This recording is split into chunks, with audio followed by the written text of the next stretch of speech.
creation.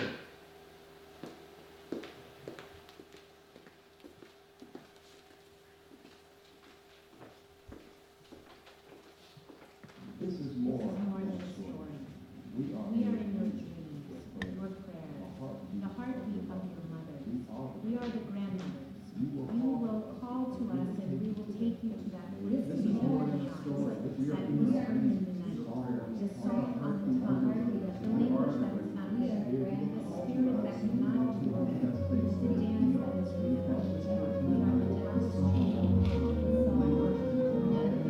We are the tapestry.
Ancestors walked in that direction, and they walked and walked and walked. They carried sacks on their backs.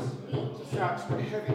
They contained the bones of their ancestors. And in the evening, he or she would thrust the pole deep into the ground, and then they would rest.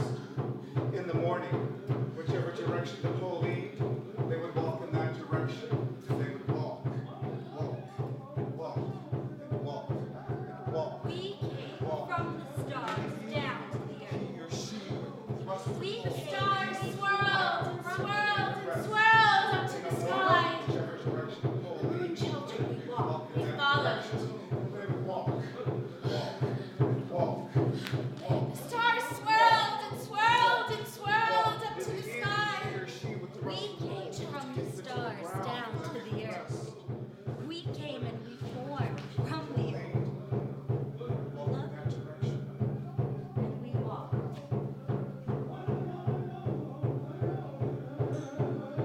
We came from the stars. We came from the stars down to the earth. We came and we formed. Came and we formed the earth.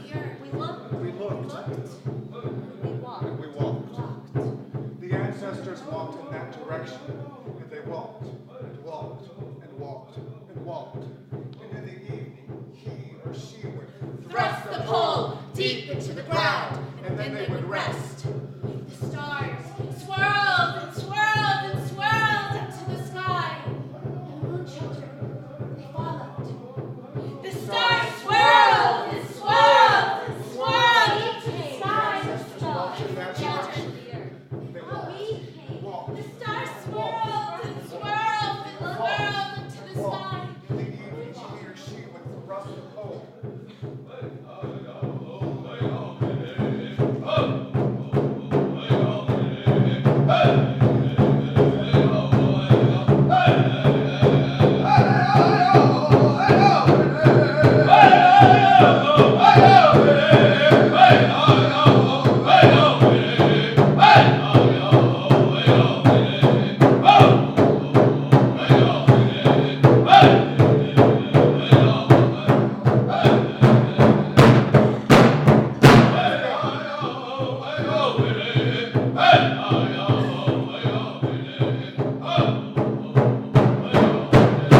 Alrighty, welcome ladies and gentlemen, Jims and Jimettes.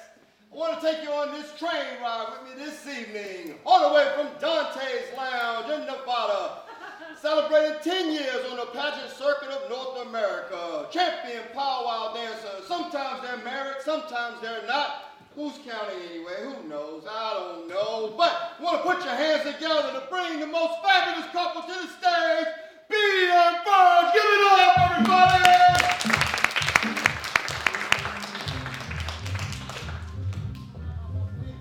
Oh. Hey, how you doing, Burge? How you doing, Big? Hey, look at these wild Caucasians are doing tonight. Hey, say hello. Holy shit. Wild Caucasians. How, what? Hey, cousin. Oh, yeah, this is my cousin. He's our new hype man.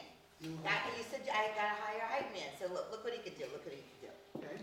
Ain't I good looking? Oh, gorgeous, out of Vogue magazine.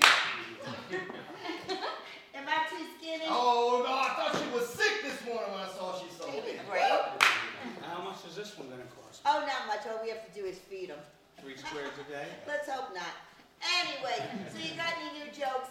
Yeah, I got a good Indian joke. You got a great audience, by the way. Okay, you ready? Yeah. Okay.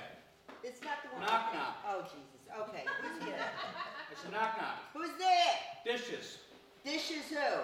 This is the Navajo police. Open up. Oh, hey, that's boy. You're scaring the white people. They It's don't not so bad. understand that joke. I see one member of your family was here. You Yeah, gave they're supposed to show up. you gave him $1 again, I see. That'd You be know, I something. really do hate this time of the year. Okay. I just can't stand it. I can't stand it. I can't stand it. Why is that? I hate Halloween. Costumes. The Pocahontas costume. Right. Yes. And I sure the hell hate Thanksgiving. The pilgrims. Yeah, the Pilgrims, yeah, I hate Thanksgiving. And then that horrendous holiday, what is it called? Oh yeah, Columbus Day. It's Indigenous Peoples Day. Yeah, whatever, I ain't never changing. Okay, so, you know, we always learn it's the Nina, the Pina, and the Santa Maria, you know. Right. Yeah. The Mayflower. Wrong white Wrong people, white. just shut up. So anyway, you know, meanwhile, my cousin over there, Right. he discovered a house Mm-hmm. with jewelry Right. and money, Right. and they didn't give him a parade, Okay. and they sure the hell didn't give him a day. What did he get? 10 to 20. And that was really good, cousin. I like that, man.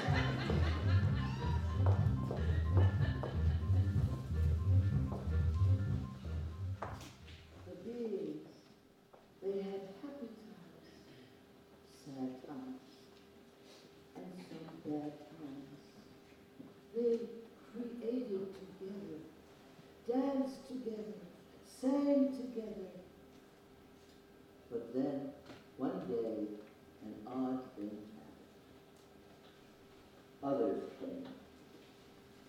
Ones that the beings did not understand. Ones that had an odd way of speaking. Ones that had crosses and black robes. Ones that the beings found very interesting. But the new ones who came said odd things. That the people from the land were discovered, and the beautiful land that the beings created was now theirs. How could that be? The odd ones said the dances were wrong. The stories were wrong. The beings said nothing, for they thought these new ones who came were actually very silly. How could they be discovered when they already existed? The odd ones declared the lands to be empty. Terrorists! If those of the land were not Christians, then they did not have title to the land. They only had the right to occupancy. The beings watched the songs and dances get distorted, and the odd ones called it their divine right. But the beings thought this was going to be hell.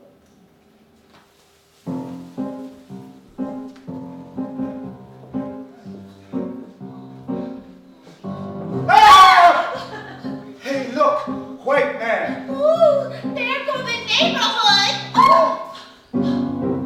You see, you are a savage. Savage. Sunk in the depths of ignorance and heathenism. You are bound to yield to the superior genius of Europe. Terranellus. Terranellus. Paranellus, what do you mean? Well, it basically means if you are not a Christian, you are not a human. Get it? This place is devoid of human beings. Terranellus. Terranellus. Now, the doctrine of Terranellus is a land inhabited by pigs, infidels, or unbaptized persons. You know, you guys. So it is in our view that lands inhabited by non-Christians are vacant. That's right. You see, we have the right of discovery on the principle that what belongs to no one be appropriated by the finders. Us. Get it? Got it. You see, we seek out and discover all islands, regions, and provinces that may belong to heathens and infidels. Our right to subdue, occupy, and possess these territories as vassals and lieutenants, meaning we have the right to all of your resources. Resources? You know what you got. Can we sing and dance? Sometimes, but only when we tell you to. And when you do, you have to stay in our Christian framework, or you won't be allowed to do it. So you assume sovereignty over the title and the deeds to all lands discovered by you? Got it. Give him a cookie. Yes. Now the law of Christendom, that discovery gives title to assume sovereignty over and to govern the unconverted natives. You will be permitted to occupy, but this is not a property right, but amounts to the right of occupancy which the sovereign grants. Discovery and conquest give the conqueror sovereignty over and ownership of the lands thus obtained by us. Those things which he sees will be agreeable to him by the divine majesty, in which he may bring the sheep entrusted to him by God into the single divine fold, and may acquire for them pardon of their souls.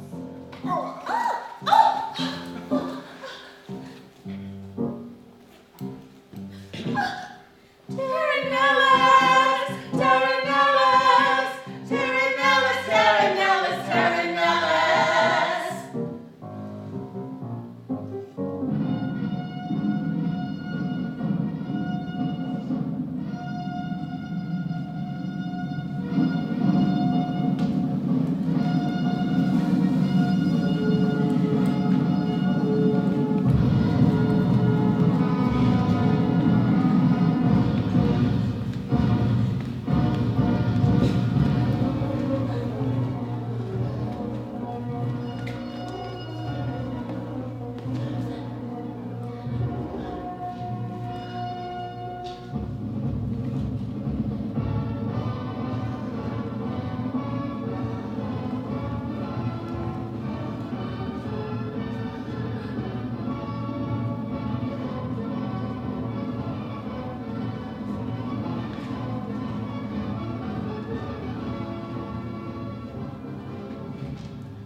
Forgive me for my sins.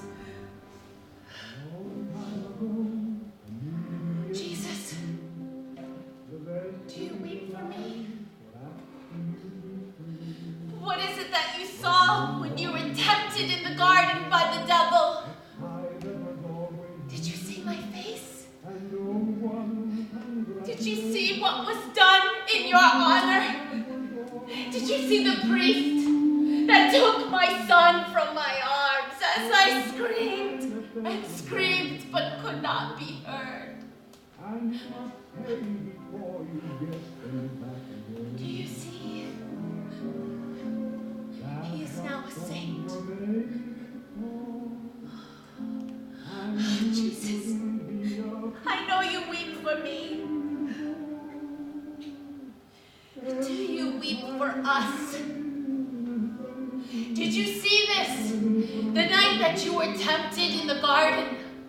To see all that was done in your name?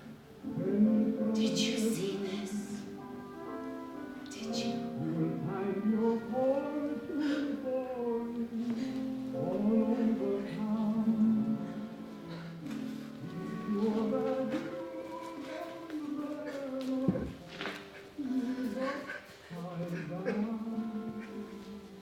It's showtime! And now, ladies and gentlemen, witness the dance of the Indian Virgin Sacrifice.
On the banks of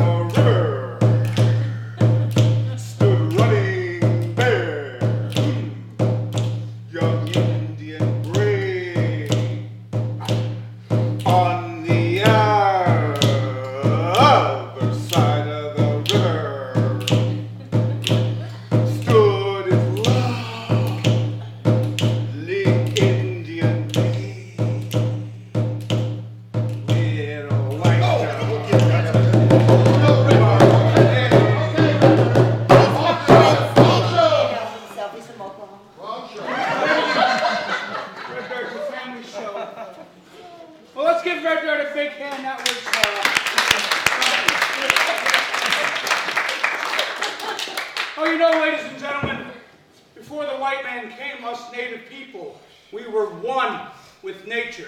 We could communicate with the animals. And some of you may be native out there and may have that power. We ask you to refrain from using it at this time. We now present Bird Woman and her bird calls.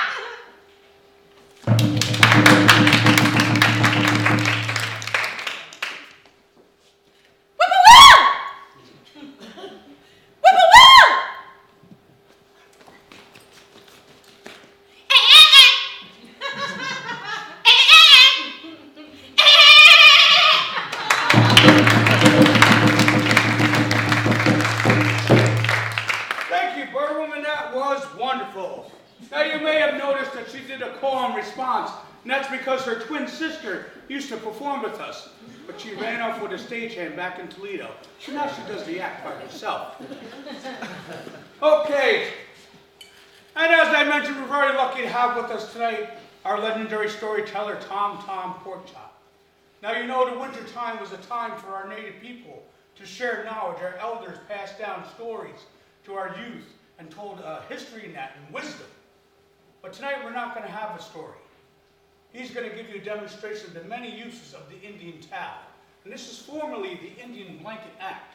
But we refused to use the blankets because when the white man came, he gave us disease-ridden blankets and tried to kill us off. So we won't use that blanket anymore. We now present many uses of the Indian towel. First, warrior walking.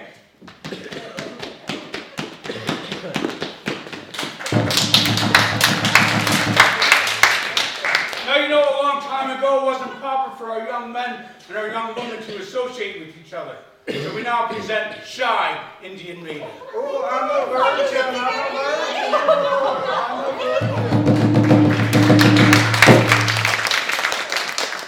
And us native people, we were very adaptable to our surroundings. So when the Spaniards came with their horse, our warriors became expert horsemen. We now present Warrior on Horseback.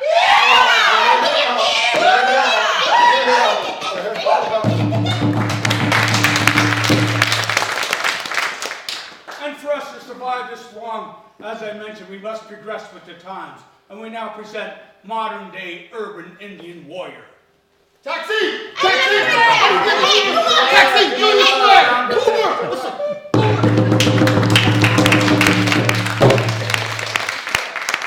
That was excellent. Very good, Tom. And now, ladies and gentlemen, I'm going to turn the program over to my better half, B. Hello, everybody. How many people out here want to learn how to do an Indian dance? This is really simple. It's called the wigwam wiggle. And what you do is you put your hands to your hips. Yeah, you put your hips to the left. Yeah, you put your hips to the right. Yeah, and you shake it all tight. Yeah, it's the wigwam wiggle we do today. And you're gonna do it the Indian way. Okay, that doesn't seem so hard. So what we're gonna do is we're gonna have everyone go into the audience and we're gonna pick a non-Indian. Do not pick any Indians. Let's go pick some white people. Let's go. Hey, you too, Red Dirt. Come on. You too, Red Dirt. Let's go. I'm not sure Let's who's go. Indian and Come who's on. not over here, but would you like to dance? All right, thank you. What's your name? You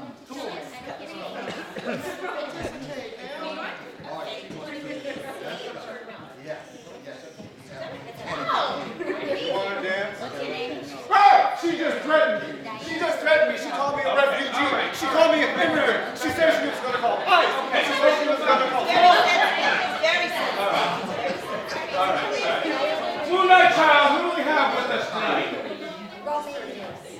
Moonlight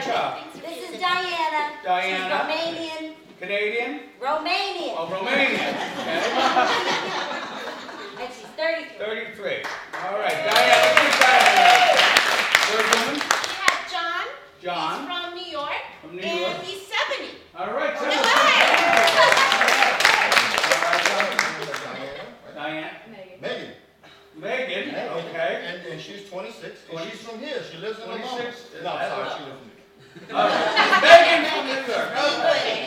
Yeah, okay. All right, Moon Knight Child, let's see what we got here. Make it quick.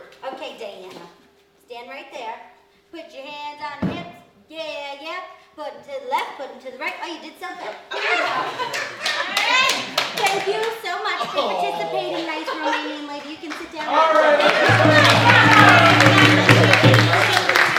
Okay, let's see what we got, All right, put your hands on your hips. Yeah, yeah. Put your hips to your right. Yeah, yeah. Whoa, you're ahead of yourself. Put your hips to your left. Yeah, yeah. Now squeeze it round, no tight. You're doing the wigwam wiggle is what you do. Hey, John's an Indian too. Woo!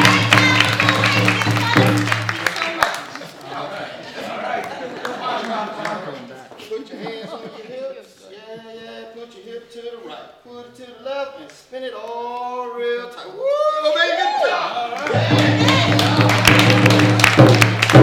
So now I want you to take those feathers and bring them home and show them to another Indian. And if you show them to another Indian, we all know each other. And if you show this feather, we'll all know each other and be one.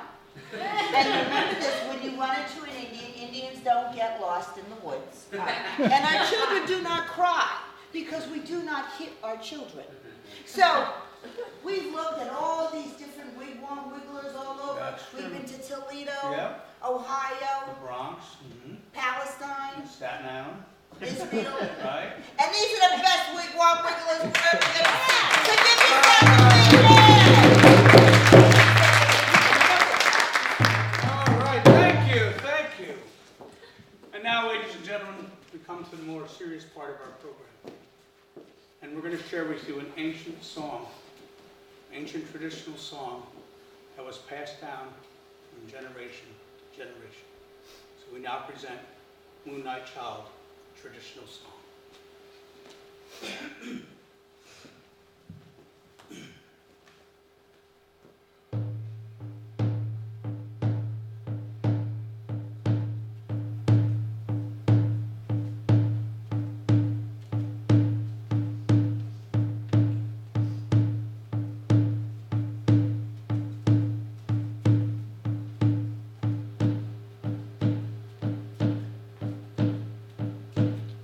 Hit it, baby girl! 5, 6, 7, 8. Like the Seminole, Navajo, Kickapoo, like those Indians. I'm an Indian too. I'm an Indian too. I'm an Indian too. You're Just an like Indian too. battle axe, hatchet face, eagle nose, like those Indians. I'm an Indian too. I'm an Indian too. I'm an Indian too. You're an Some Indian Indian too. settlers stay without a trace and may hide away with big chief hole in the ground and all have totem poles, pipes apiece, tomahawks, which will go to prove I'm an Indian too. A Sioux, a Sioux, a Sioux, a Sioux, a Sioux, a Sioux, a Sioux, a Sioux.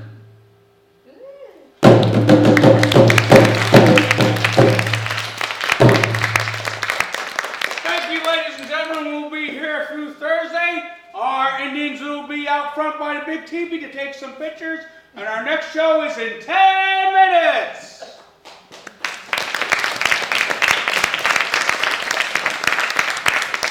Lunch break.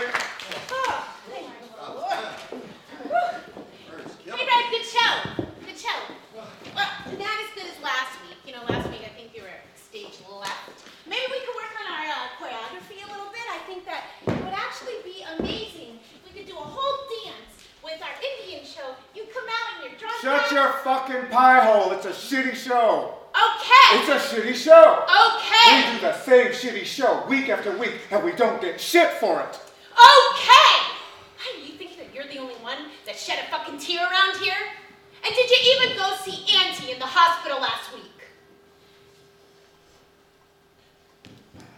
Yes, I am the only one that sheds a fucking tear around here. And shut your fucking pie hole.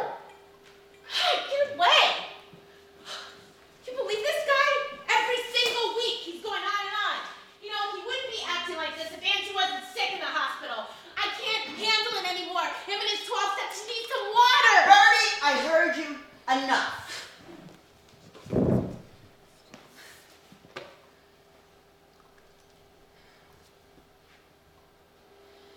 mind your fucking business. You too, asshole.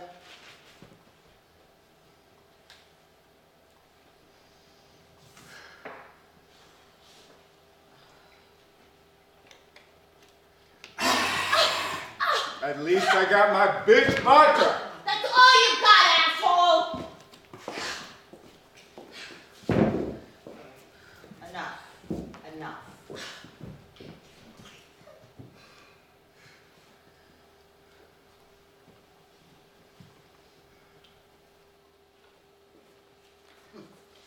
Just 6 more months of this shit, huh, kid? Yeah. Hey, baby girl, how those auditions going? Well, they're going. Any callbacks? No, not really. What are you going up for? Mostly Indians and whores. Yeah. Well, you know, one time, me and Bertie, we had an audition. Remember that, Bertie? We had auditioned for the Joy Luck Club. Yeah. And so the casting director and my agent says to me, go for a non-traditional casting and don't say that you're Asian or Chinese. Say that, you know, that you're Indian, you can play any role. So I tell Crazy over here. I go in, we go to the casting office, she goes in, I do my audition, she comes out, everybody's upset. There's like this Pan Council, Asian Pan Council of the Arts comes out. And I said, Bertie, what the hell did you say? She said, I told him what you told me to say. And I said, what's that? And she said, I said I was Chinese. I said, I didn't say you were Chinese. I said to say you were Indian. She said, well, I said I was Chinese, and I said I was from Quebec, and I gave him Tommy Chong's history. So I take it you guys didn't get the part. Now,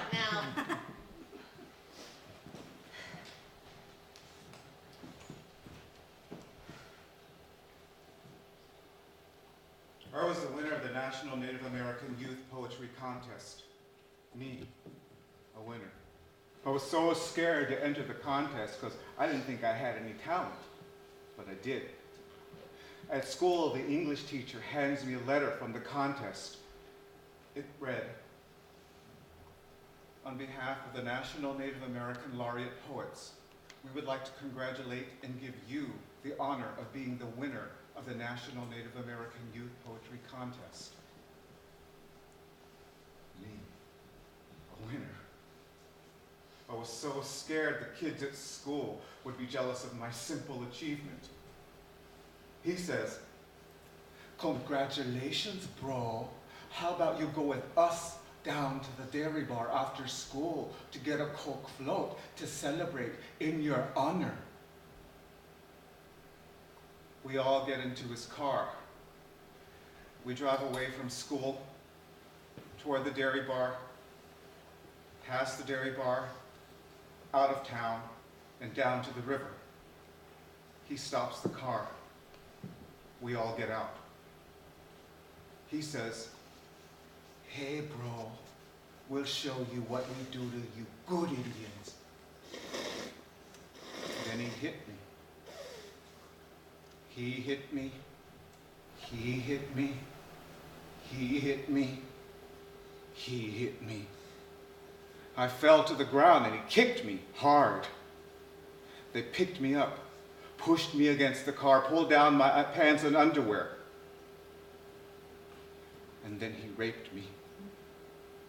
He raped me. He raped me. He raped me. He raped me. My mind rose and floated above the car. I looked down. I want him to move, but he can't. I come back into my body. I wake up. And we're driving back toward town, toward the dairy bar. He says, if you ever tell anybody, I know where you live, and I'll kill you. He stops the car. They let me out. He says, goodbye, Indian.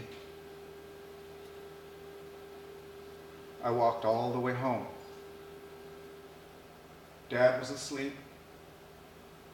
I cleaned myself up. I never told anyone. All because I was the winner of the National Native American Youth Poetry Contest.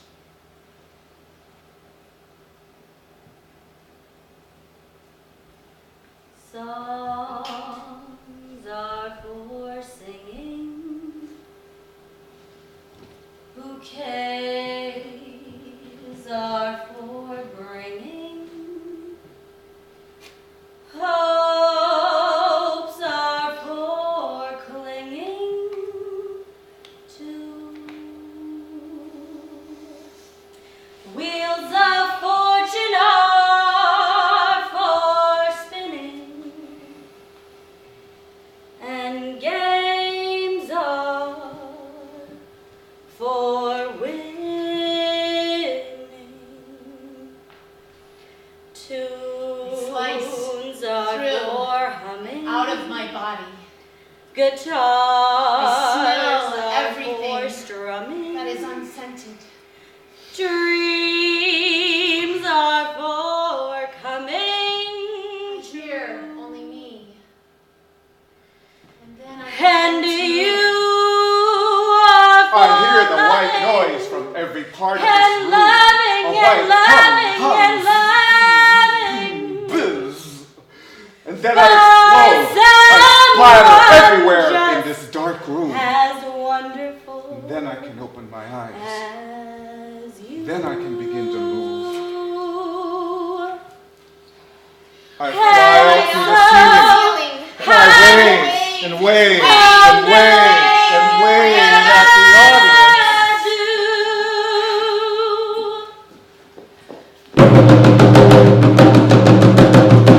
See the big show! See the big show! We have Indian maidens, noble savage, our Indian Pocahontas. We even have Geronimo in a cage. We are the Friarbred 49 singers and dancers. See the big show! See the big show!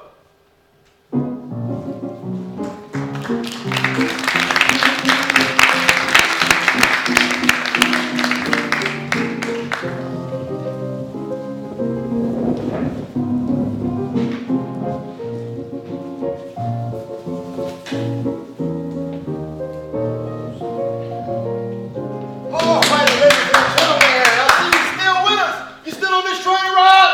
Yeah. That didn't sound too good. Are you still on this train ride? Yeah. All right, that is much better. Now I'm bringing back to the stage my two favorite bosses in the world. Hope I get a raise at the end of this show. We all need a raise, right? We all need raises, right? Yeah. All right, we gotta eat. We gotta eat. All right, I'm bringing back to the stage all the way from Purgatory Casino in North Dakota. It is the fantastic, the fabulous B&B. Put your hands together.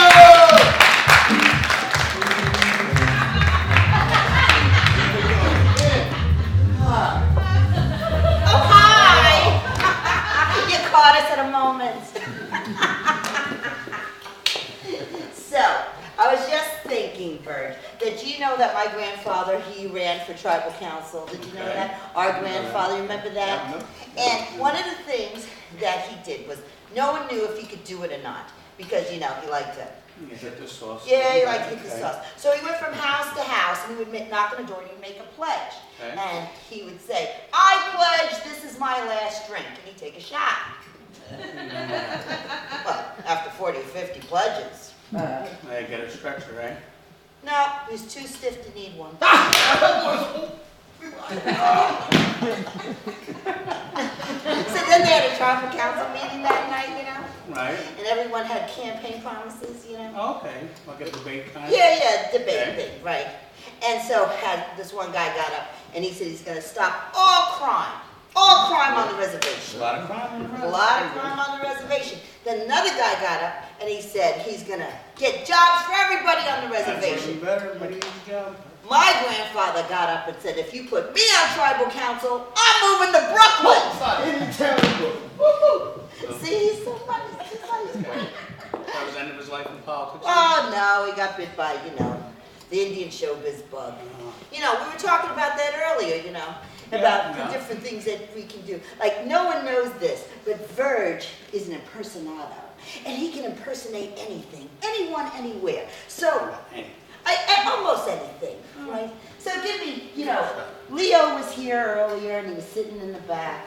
Yeah, I met him on the street. I really don't care. So I want you to give your impersonation of the Reverend.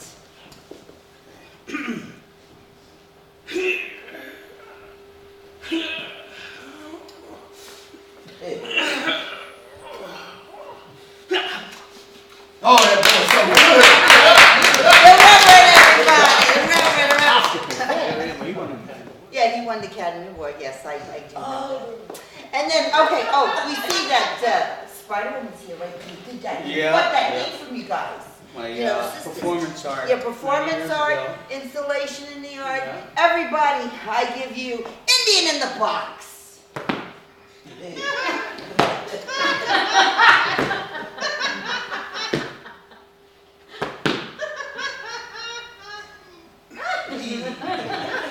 Indian in the box, everybody.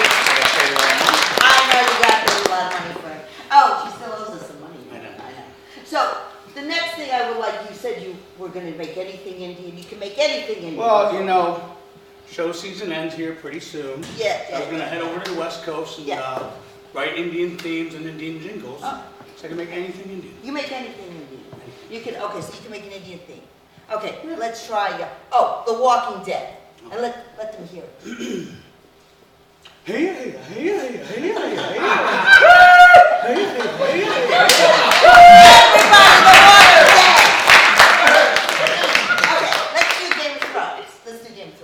That stupid show you watch with 23 realms, 17 kings, and winter's still not here. It's like 10 years later, we're still not. Okay, I know you Confused. joined the Blue Dragon, right? How many Game of yes. Thrones fans are out here? Yeah, okay, the Blue Dragon. Okay, I'll sing. You do the Blue Dragon, and then we'll do Daenerys Red Dragon. Okay? Okay. All right, ready?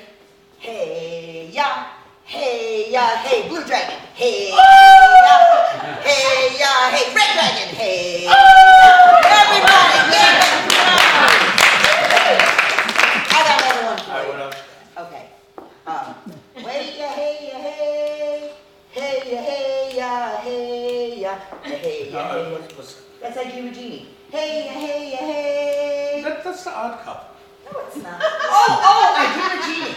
Hey ya, hey ya, hey ya, hey ya, hey ya, hey ya, hey ya, hey ya, hey ya, hey, hey ya. Hey ya, hey, you're in my life. Hey ya, hey ya, hey ya, hey ya, hey ya, hey ya, hey ya, hey ya, hey ya, hey.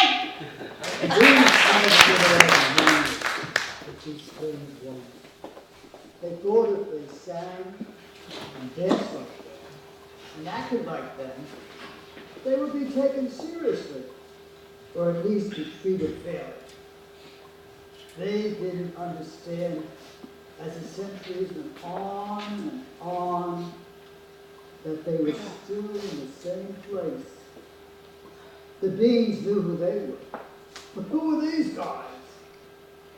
The beings thought, well, if you can't beat them, join them. And boy, they realized it sure was hard being an Indian.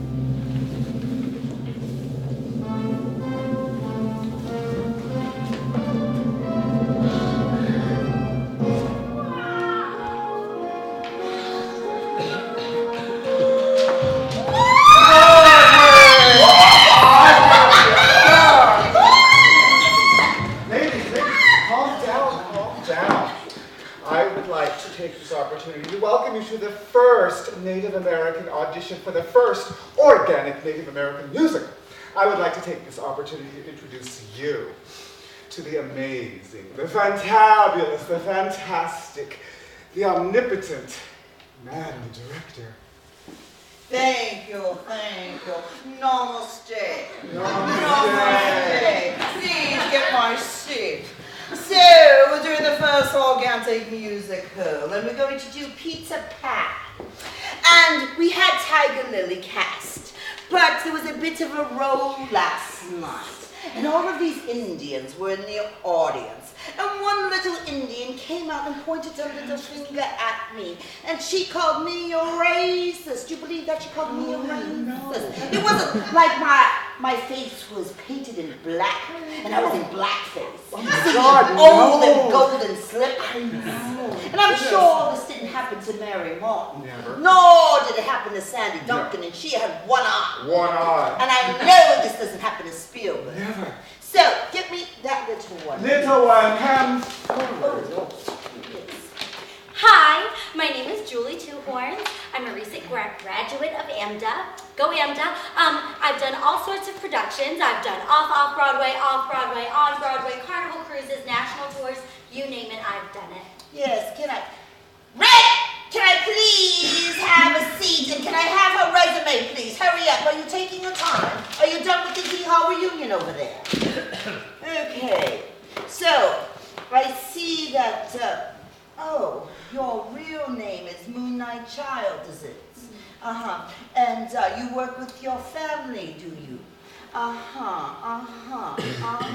And you're native? Yes, I'm half Sioux. Oh my God! An Ollie Gaga! Ollie I Do tell you you. mean a Lala? No, we're indigenologists. And we just came back from the Burning Man concert. And when we came back, we met a Hawkeye, we met a, what was the other one? A Kiowa, an Iroquois, and then we met something like a Cheyenne, Cayenne, something like that. And we slept in a teapot, and then we all slept in this tent-like thing, and we did some naughty things. Oh my God. We're so You naughty. I know. Give on. So, what can you do for us that's native? Oh, I could do sign language. I think that's lovely. I saw that in a movie once. It was very fabulous. Please.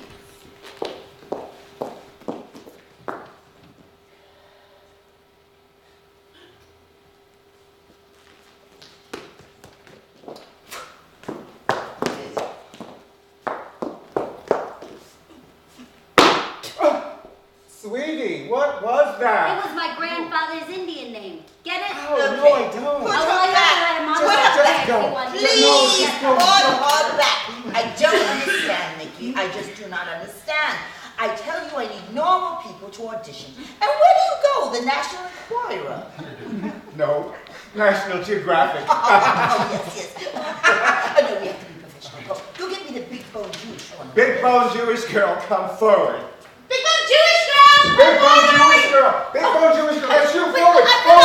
Mishmash! Forward. Mishmash! Stop. Mishmash! Give madam some space.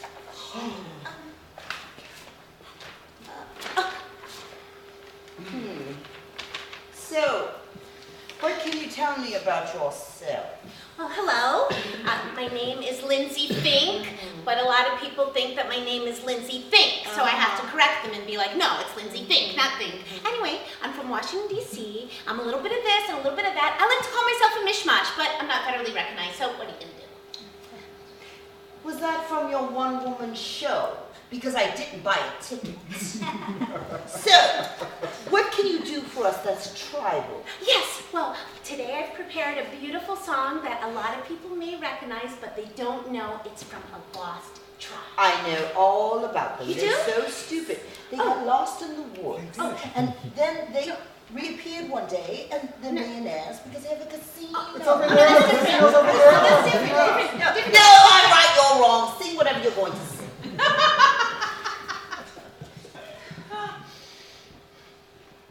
Today I'd like to dedicate this song to all the lost children. Who the hell are you talking to? And what lost children? הנה מה טוב ומה נעים, שבט אחים גם יחד. הנה מה טוב ומה נעים, שבט אחים גם יחד. הנה מה טוב, שבט אחים גם יחד. הנה מה טוב, שבט אחים גם יחד. הנה מה טוב ומה נעים, שבט אחים גם יחד. הנה מה טוב ומה נעים, שבט אחים גם יחד. Okay, please put her back. Go back. I Just got it. go back. Just Go go. back. Thank you. Get me the little one. No. Why? Must we do this again? Oh, please. Yes. Because we're in Stupidville. Can I have- Exactly like I told you. Can I have an accompaniment with Tom Tom? I don't care if you burn.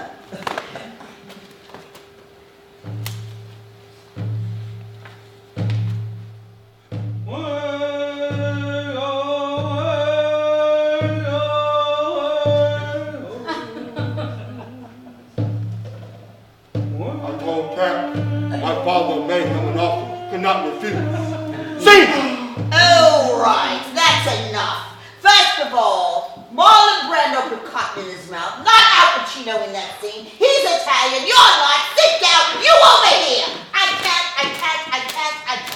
I don't understand this. Get me that little one. Little one, come forward. Roach, quite fast. So, it shows me that you studied musical theater. And what you have prepared for us today? Well, I've actually prepared Valley High from South Pacific. Oh, yes, Valley High. I remember when I directed that in Erie, Pennsylvania. I was fabulous. And so were you. Bloody Mary. I played Bloody Mary. I was fabulous. Yes, we had a wig and coconuts. Yes. And we did this whole dance. It was wonderful. So please.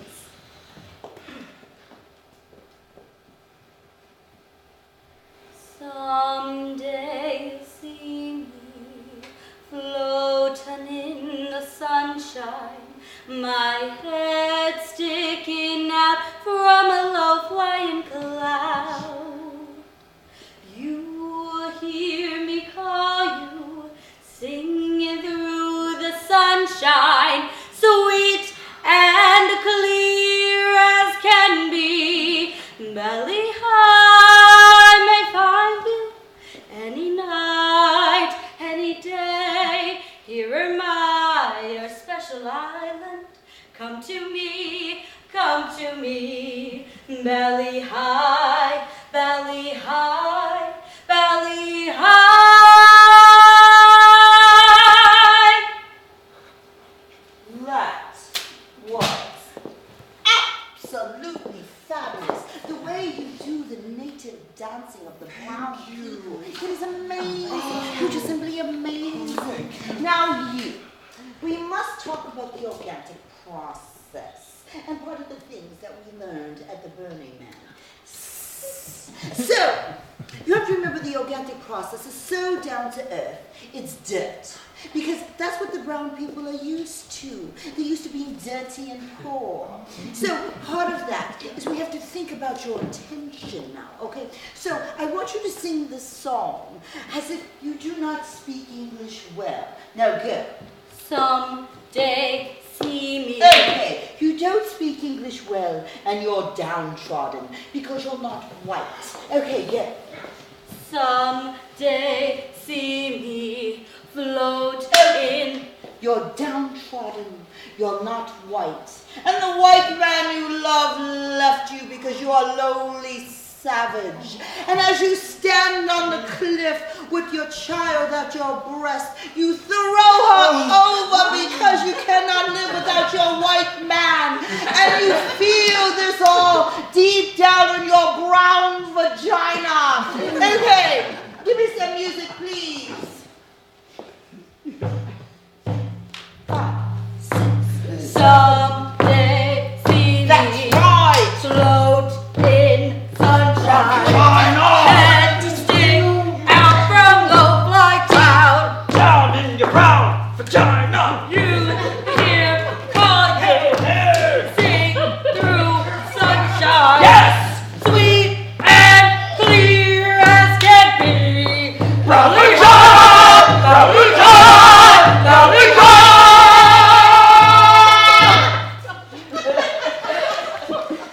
You were absolutely fabulous. I almost thought you had a vagina. You're losing your acting abilities. Now your Western training just gets into the way. You're just not, how can I say, native enough. Thank you. Go back. Yes, No, we don't I- care. We don't care. It doesn't matter. So, as we talk about this organic process, you can see what we learned at the Burning Man concert. And one of those things is I found Tom Tom number 1 and Tom Tom number 2. And they were at the Burning Man concert. And they were selling their trinkets and a blanket. Yes. And one let himself go a bit. But he still has wonderful trinkets. I'm sure he does. Okay, go get me the big one, please. The big one? Yes, the big one.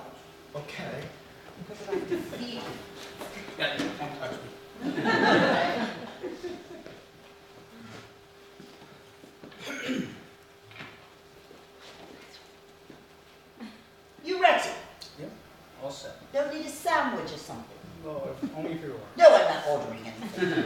Get me this other one, please. Where do you want it? Right here. So part of the things that we learned about the brown people at the Burning Man concert is that the brown people love to sing and dance, and they do everything through the song. So he taught me a song that talks about the sorrow of his people. So give me Native Sorrow.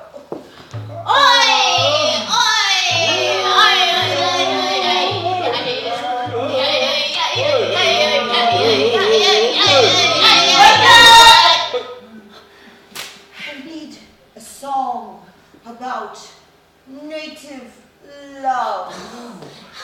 Bang! Bang! Bang and drop! Bang! Bang! Bang and drop! Bang! Bang! Bang and drop! I would like to hear a song to cleanse our aura. And part of that is a transcendent song of eclectic celebration. Earth! Wind! Fire!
Consideration that there can be only one tiger lily. And that's you. You're all next tiger lily. Yes, he's a boy! Shut up! What a No, I can't. Get yourself together now. You have to do it. You have to do it for your people, your tribe, your nation. And when you come back, you're gonna come back a big star. And when you come back a big star, you're going to come back a straight Indian man. I will.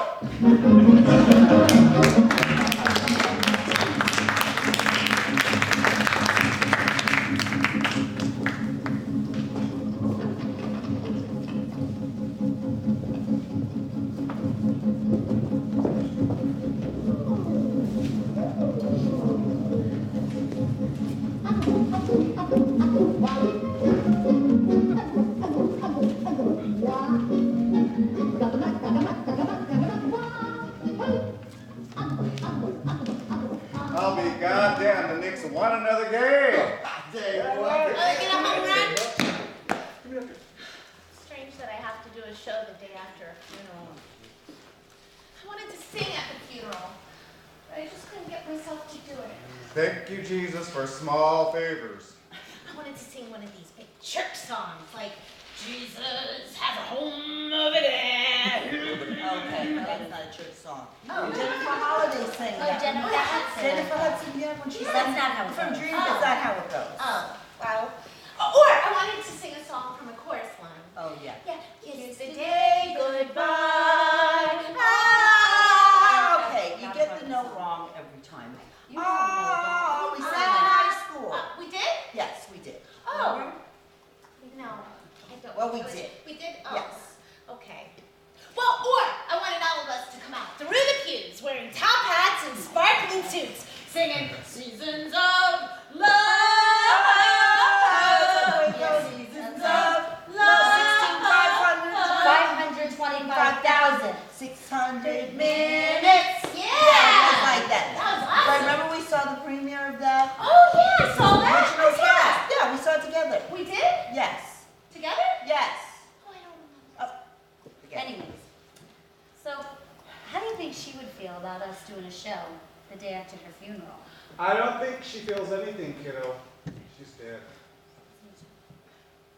Well, she told me once that she went on stage the day of our grandmother's funeral. I mean, the day she died. And I asked her how she did it. And she said that her and her sisters did it in her mother's honor. That the show must go on. I had a dream. I'm not sure what it meant, but it was with colors. And she was in the dream, and she told me about the colors. And then she started to decorate my apartment. Well, that's not very dramatic. No, it's not, the drama queen. When she was dying, I looked at her. And suddenly the room was filled with fear, and it was coming from her. It wasn't her fear of death. It was this fear that she hadn't accomplished what she had set out to do, that she had failed. Well, failed at what?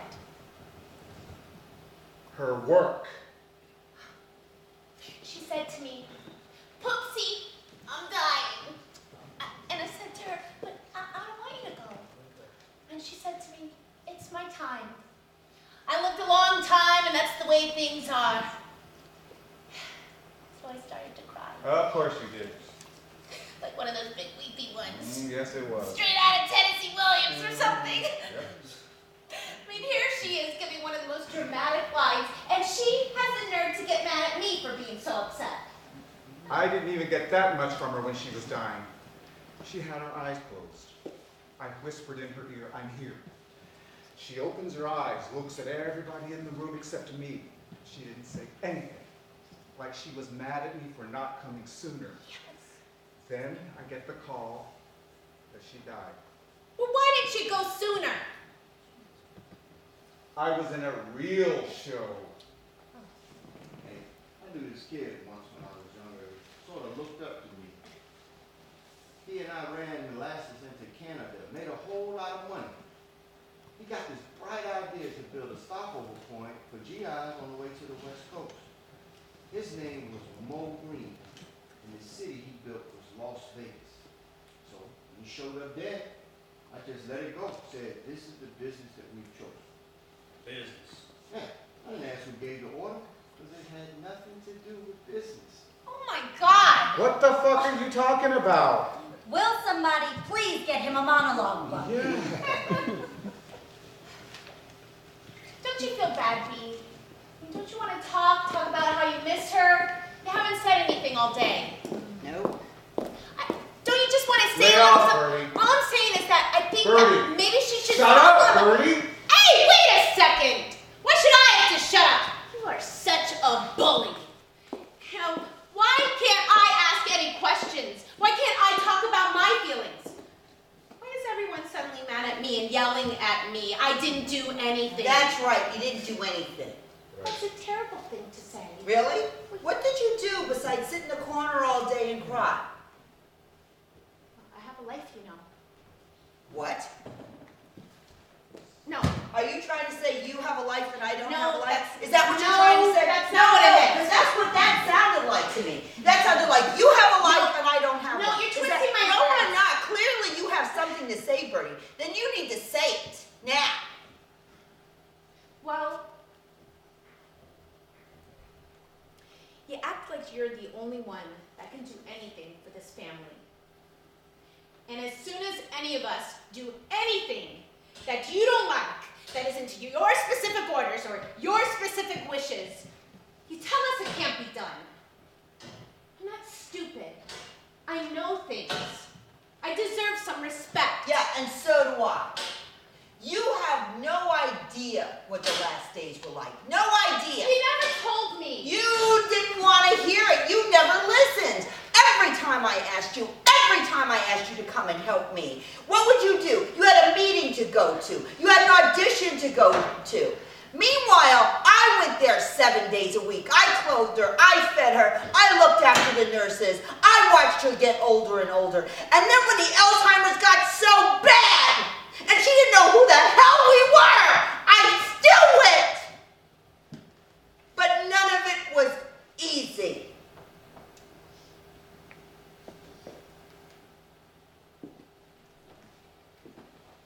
And then when I got the call, that she died. It still wasn't easy, and I said to myself, I can breathe now. It's over. And I can go on, and she is out of pain. But that still didn't make it easy. And then one day, I remember her helping me with my homework. And I remember her helping me putting on my underwear. And I remembered her helping me to even do this fucking show. And it still didn't make it easy. And then I was sitting there and I remembered no one would love me like that again. No one would ever love me like that, Who would love me like that? Who would watch over me? Who would watch over this family? You? You would do it? You would watch over this family? You have no idea! B.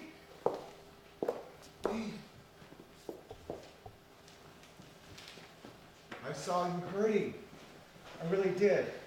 And I know it's hard. We're all hurting as a family. Oh, bitch. We're all doing the best we can today. All of us, we're all trying. We've got to get through this somehow, some way.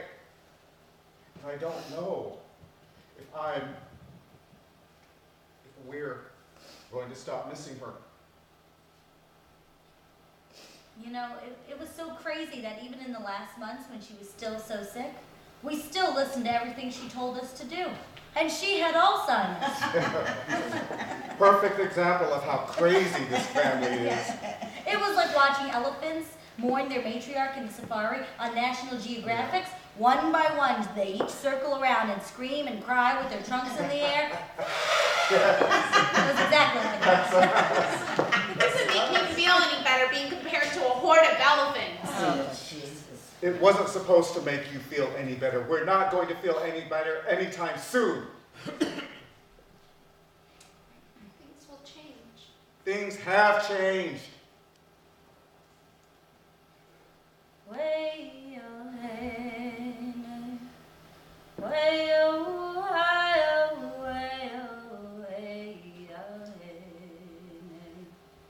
way oh hey, way oh hi oh hey, way oh hi oh way oh hi oh. Watch over me, watch over our family,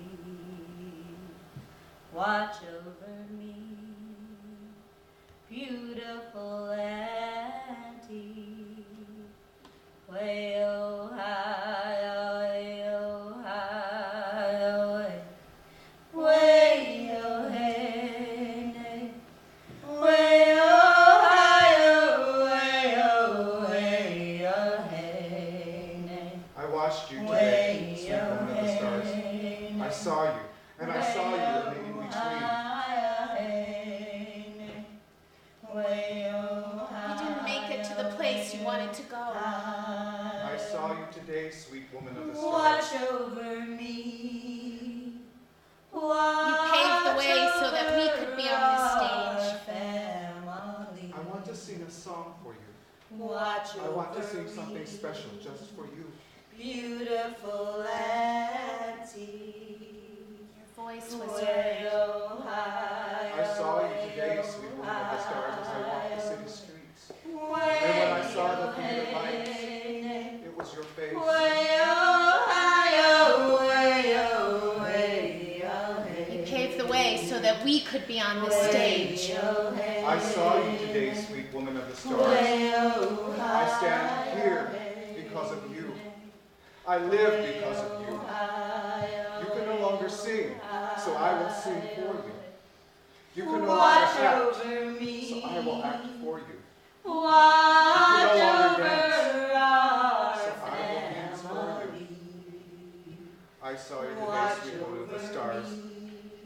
And I stand here, and I honor you. I honor all of you. Her voice was heard.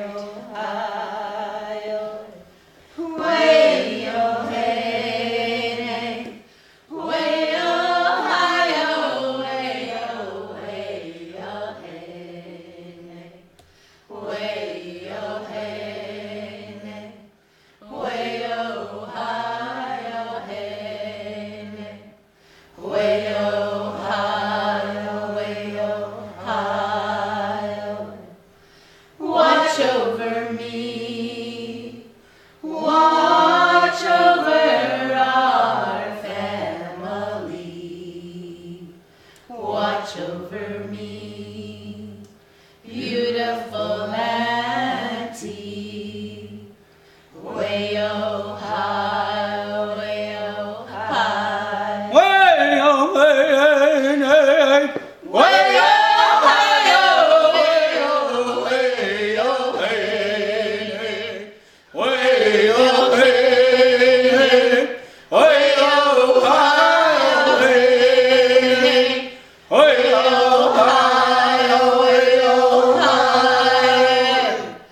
Watch over me, watch over our family,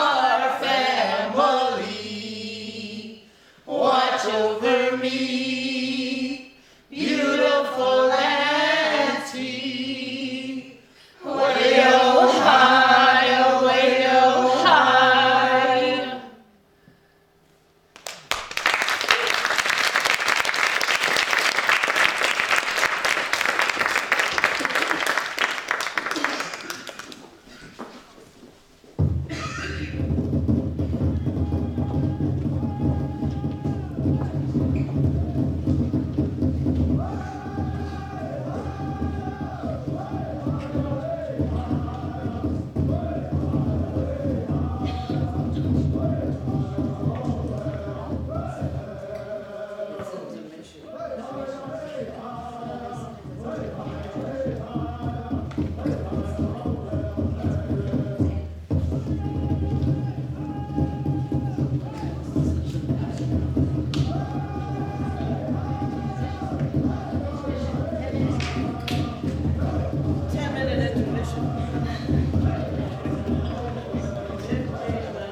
Kevin in the show. Mary. Hey, Sam. Oh, hey, man. Good. How'd you get here? Huh? How'd you get here? In a car. Where's the family? Oh, you know, my daughter's selling wine outside. Oh, Say hello. some wine? All right. You want something? I'll take it.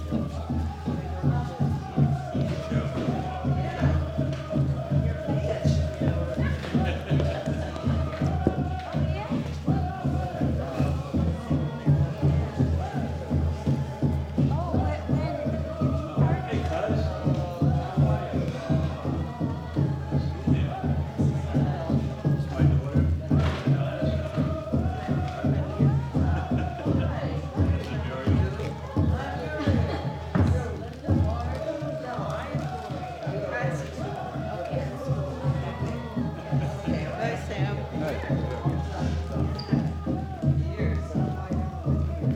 Still here. Oh yeah, I'm gonna be talking at the end. So Vicky was upset, huh? Well, I don't want to say anything. I want to say something, but I don't want to say anything. I don't know what to do about it. Don't look good.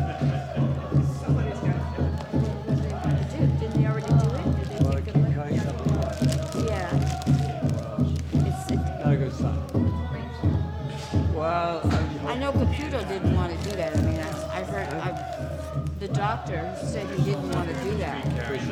Computer. Come inside. Computer didn't want to, the other guy said, you have to do it. And so computer went out. You want anything, Dad? I'll take that. The other guy, I don't know the whole sphere, so I can't really say it. It's hard to say who you believe in. Gotta do the job.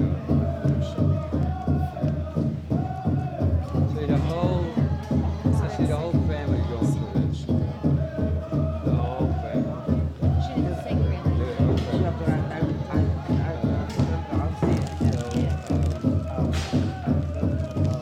I would say I'm not optimistic, but I hope for the best. That's all, I don't want to get the kids Upset. I know Vicky doesn't like to spend the night. I know Vicky doesn't like it when they say they're going to let her go, and then they don't, you know? That would happen anyway. It's a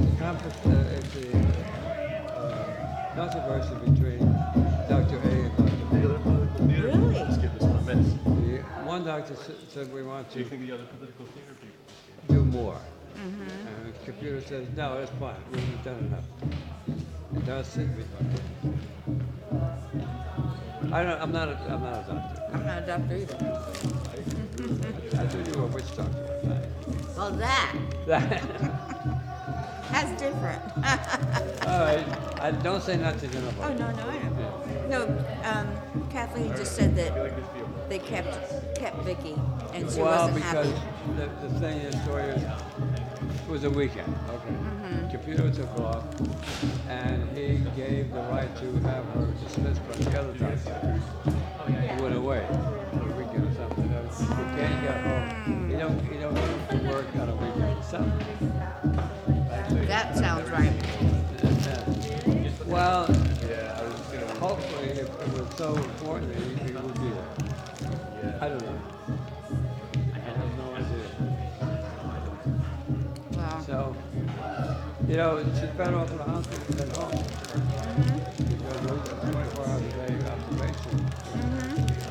If they observe her, that's not good for you. My brother-in-law says these are okay. What are those? Oh, I just finished them. The Fritos. You just don't eat a bag of them. These once in a while are okay. That seems like Mexican. That's corn chips. Yeah, that's Mexican. It's from yesterday. Oh, that's the outside. All right. And I gotta go pee.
important part of the program, okay? Now, we're going to have a little bit of audience participation in this part of the program. Now, we referred to it a little earlier, but there's a declaration in your program. So if you want to get that in your hand now, so you be ready for when that moment comes, okay? That declaration is very important. Now, we're going to do what we call a call and response when we have this declaration section in the program, all right? And what that means is like back in the high school days when we used to go to pep rally and you see somebody say blue and the other side would do what? Red. Go, red, whatever color, all right? We're going to do blue and gold. So we go blue. Go. Blue. Go. All right. we get our colors right in the room, but that's the idea, okay? We're going to say something and we want you to call it back, all right? Got that? Yeah. All right, now this is also a time when you can take out your cell phones and take a picture of me with this beautiful bow tie. Fully beaded. Wayne Newton on the West Coast in Nevada does not have a bow tie like this, okay? And, I mean, it's fully beaded. Only one in the United States, all right? So you can take a picture and you can hashtag, don't feed the Indians, and no more Tom Tom. And send that out all to your friends after the show, okay? All right, I see a few cell phones going up. And that's that little pound button on your cell phone that don't know. Like I didn't know. I was like, what's that thing right there? Tic-tac-toe? I don't know. But anyway. Now, all right, we've done that. Okay, we have a few seconds. Because if not, I'm going to have to send my stage hand out here. And he's always looking for a fight. What's that, Travis?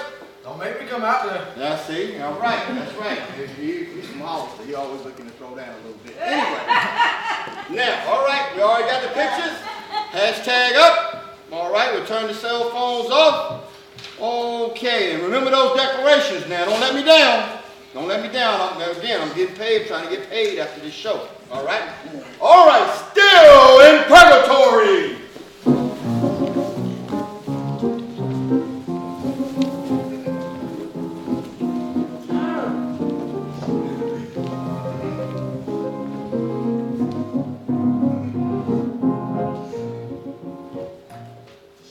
Take you to the historical drama, I will fight no more forever. The line goes, we will go grandfather. We will go, grandfather. No, grandfather. Grandpa. No, grandfather. Grandfather. Get me a replacement. Oh, get my replacement. I'm here. Okay, we're going to have to take this scene from the top. Sir, are you ready? Sir, are you ready? Ma'am, are you ready? Lindsay Fink, are you ready? Replacement, are you ready? Scene.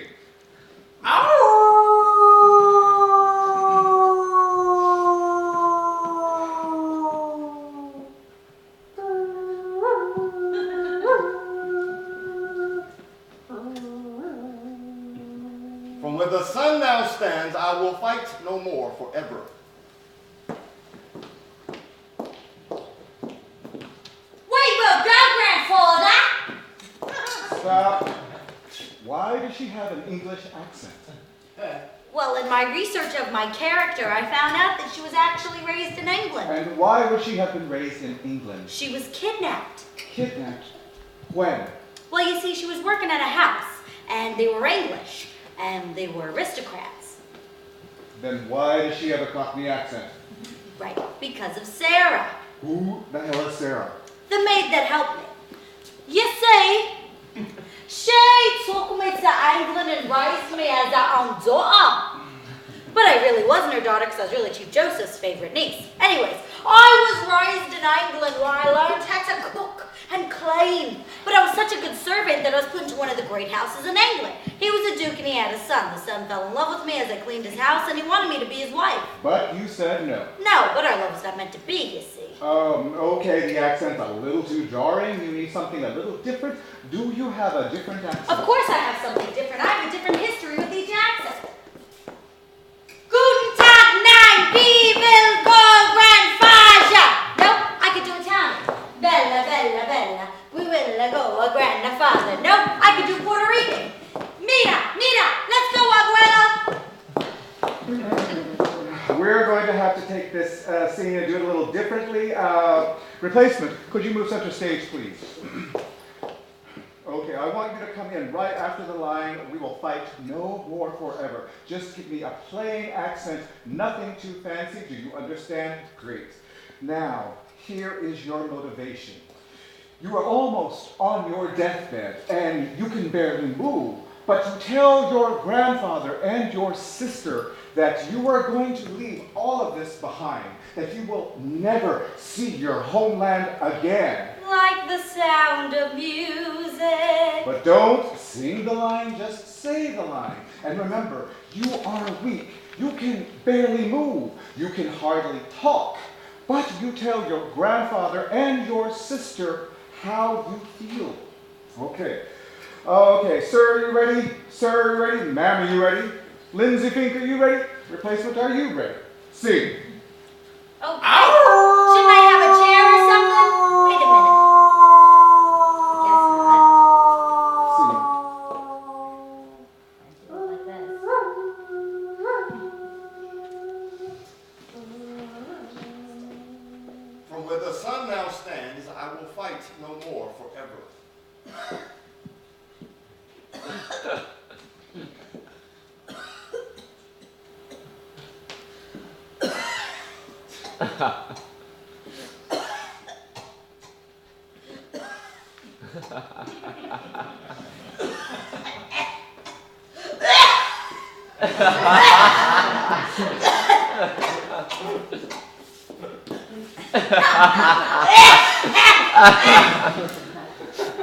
We will go, grandfather. Why does she have a limp? Well, I have a crook in my knee after I was kidnapped by pirates. And when were you kidnapped by pirates? Well, I was just picking shells for my uncle, you see. When these pirates came along, named Cain and Abel, they didn't get along. Anyways, I fought my way off that boat, but before I could escape, one of them wanted me as a love slave. But there was a favorite love slave, and her name was Maggie O'Doul. So she came over, punched me right in the eye. Now I can only see good out of this one. And the scurvy got into my leg. And how did you get scurvy? Well, I caught it from this one pirate who liked me. But not from the one who wanted you as his love slave. No, that was Patty from County Cork. This pirate was Ange McVee. He owed a favor to my uncle, Chief Joseph. And how did he know your grandfather? Oh, right, because he fought in the Indian Wars. Oh, I see. So he got me off the boat. Who? Ange McVee. Ange McVee got you off the boat. Yep. And why were you coughing? Well, you told me I was sick. From the scurvy. No, I caught tuberculosis. From the pirates. No, they didn't have tuberculosis. I got it from Agnes. Who's Agnes? She was my Puritan friend on another ship. So how did you get it? Well, Agnes was really sick, and her husband, Ollie, he really loved her. So he paid me to nurse her while she was sick, so she didn't die. She didn't die. Nope. Where is she now? Back in England. Why didn't she take you with her? Not enough room on the boat, I guess. And why were your eyes crossed? Well, because I sleep with my mouth open at night. And that gave you crossed eyes. No, they had no antibiotics at the time. My eyes got so infected, they've never been right since. Okay. Okay. We're going to have to do this scene a little differently. Walk with me. Walk with me. Thank you. Okay. Now, this is a drama, and it is very serious. Do you understand that? Of course. Okay. Walk with me. I'm going to get you a chair. Thank you.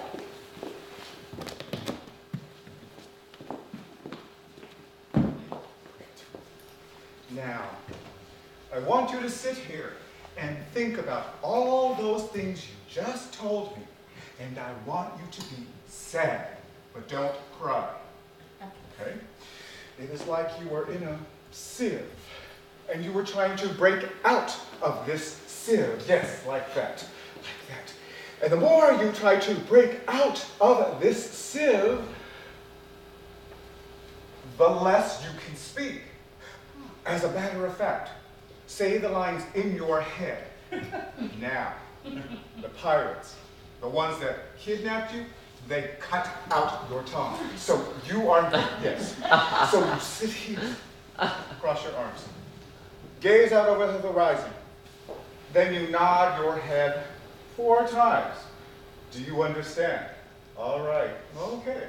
Sir, are you ready? Sir, are you ready? Ma'am, are you ready? Lindsay Fink, are you ready? Replacement, are you ready? Sing!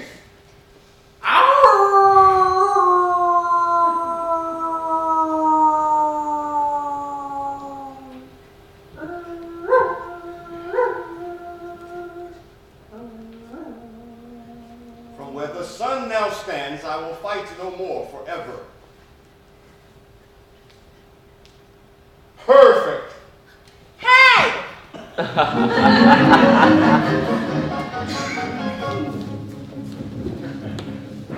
We just went on with the Brian to check and help their chosen.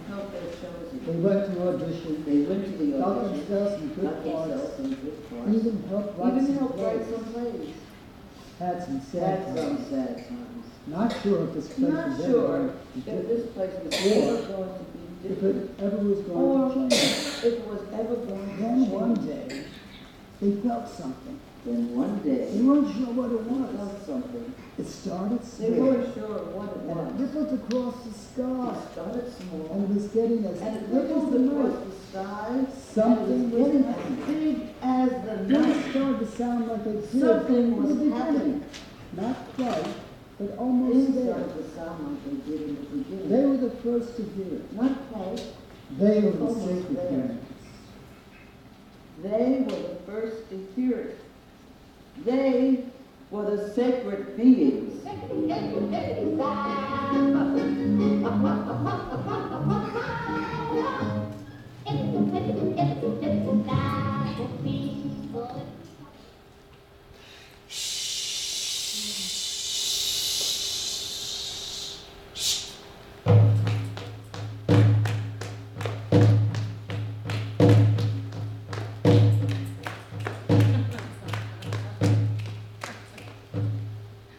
Tagalini sang, "She who pee in the wind get wet." She made a funny joke!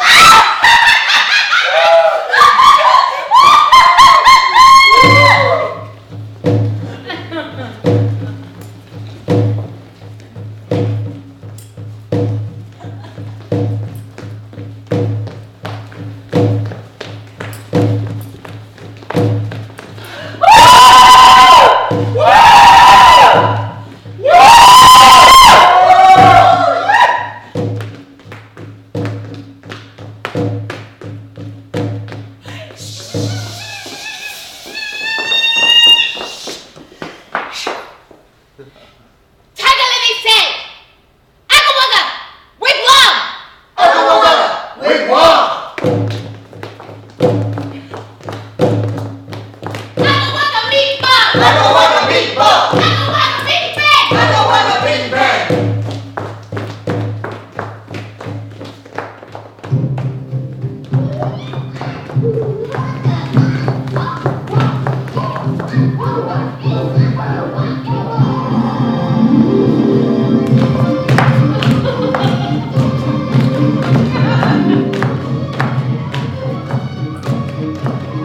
Let's fly!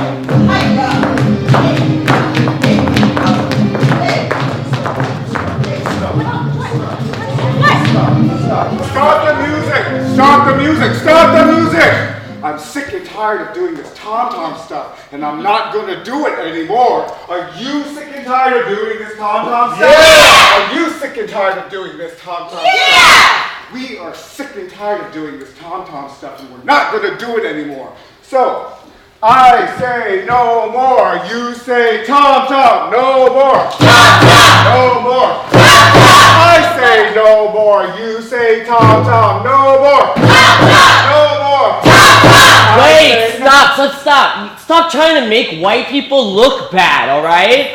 This show is racist. You don't even have white actors playing the white characters. You want to know why we don't have white people playing the white people? You want to know why? Because we couldn't find enough qualified white people to play the fucking white people. So shut up and sit down, honky! Cracker! No more tom-tom! No more tom-tom! No more tom-tom! No more tom-tom! Get out your declaration. Open up our declaration. Declaration's right inside. Earlier. You too. All right, humans, indigenous peoples. Article 3. Indigenous peoples have the right to self-determination. By virtue of that right, they freely determine their political status and freely pursue their economic and social and cultural development. No more talk! No more talk! No more! Hey, white boy, read the top paragraph. Indigenous peoples have the right to maintain, control, protect, and develop their cultural heritage. Thank you. No more talk! No more talk! Read the second paragraph. Well, then, can you read that? The second part, indigenous peoples also have the right to maintain, control, and protect their traditional knowledge, traditional cultural expression, oral traditions, literatures, design, sports, traditional games, and visual performing arts. Thank you. No more talk! No more talk! No more talk!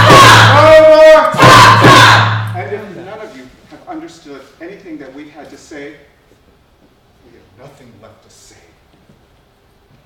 No more! Talk! No more! Talk! No more! Talk! No more! Talk! I remember being angry and told not to be. I wish I could be the good Indian and smile and say, identity doesn't matter and we're all the same, but it does matter. But nobody wants an angry Indian. I wish I could be the nice Indian, the we are the world Indian, but I'm not. But you're told that nobody wants an angry Indian. I am angry. And I don't give a shit who knows it anymore. I don't care that this conversation makes you uncomfortable. It's an uncomfortable conversation. Don't we deserve to be angry? Don't we deserve to be given the simple human right to exist and to be born with dignity? When do we fight? When do we say, not another statistic, enough? The time is here. The time is now. We must fight. We must scream. We must break down the doors that are keeping us out who are angry and only letting the nice ones in. We will sing home our sadness. Sing home our tears. Sing home all of those who died thinking there was no other way. And with tears in our eyes, we will fight for the generations after us. And I will wear the face of anger, because it is a badge of honor, and it is an emotion I must feel. So yes, I am an angry Indian. No more talk! No more talk! No more talk! No more talk! So in other words, folks,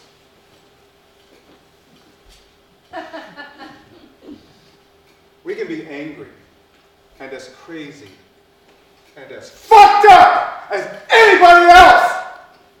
No more! Talk! No more! Talk! No more! Talk! No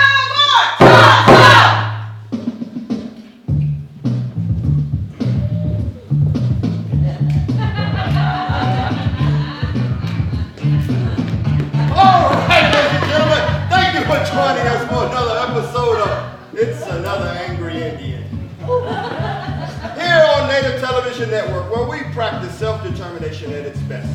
Join us for upcoming episodes of Conjuring on the Res, Tribal Dancing with the Stars, and everyone's favorite, Native American Bachelorette.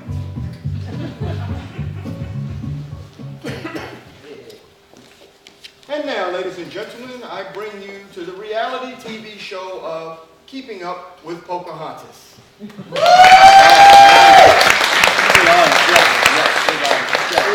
My name is Dr. Thomas Porkchop, and live in my studio apartment down in the Lower East Side with my live audience, I bring you the show of Keeping Up with Pocahontas. We followed their family as they navigated their way through show business here in New York City. And this is this reunion one of season one of Keeping Up with Pocahontas. Now, without further ado, I'd like to introduce the cast of Keeping Up with Pocahontas, the first love of her life, the Captain John Smith.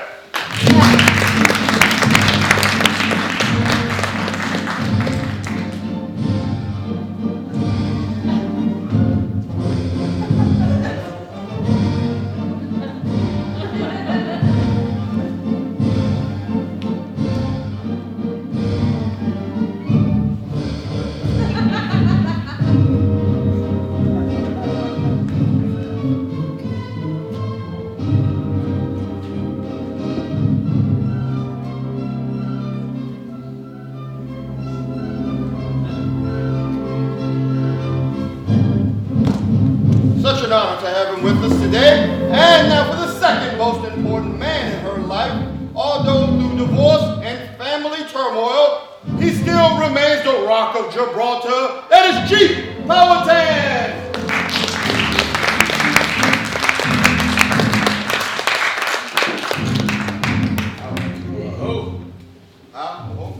I'll never get that right.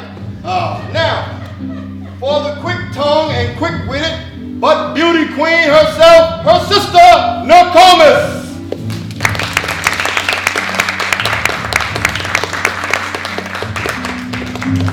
She's just lovely as she graces the stage.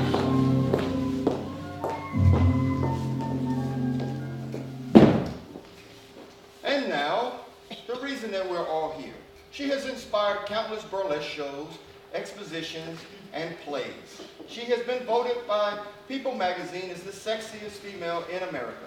She also is the first American Indian female to appear on the U.S. stamp. That's right, first native on a stamp ever.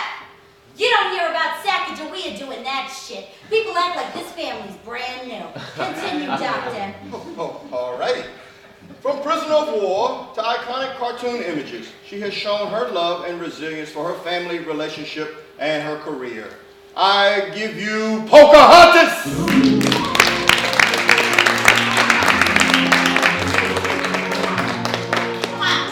Hi, Daddy.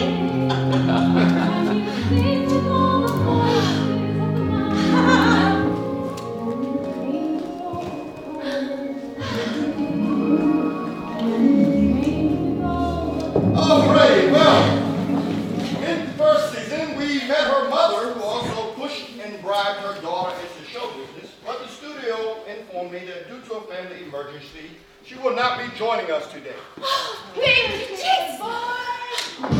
Here she is, world! Here's Rose! Hello, everybody! It's so good to see you to be hosting tonight.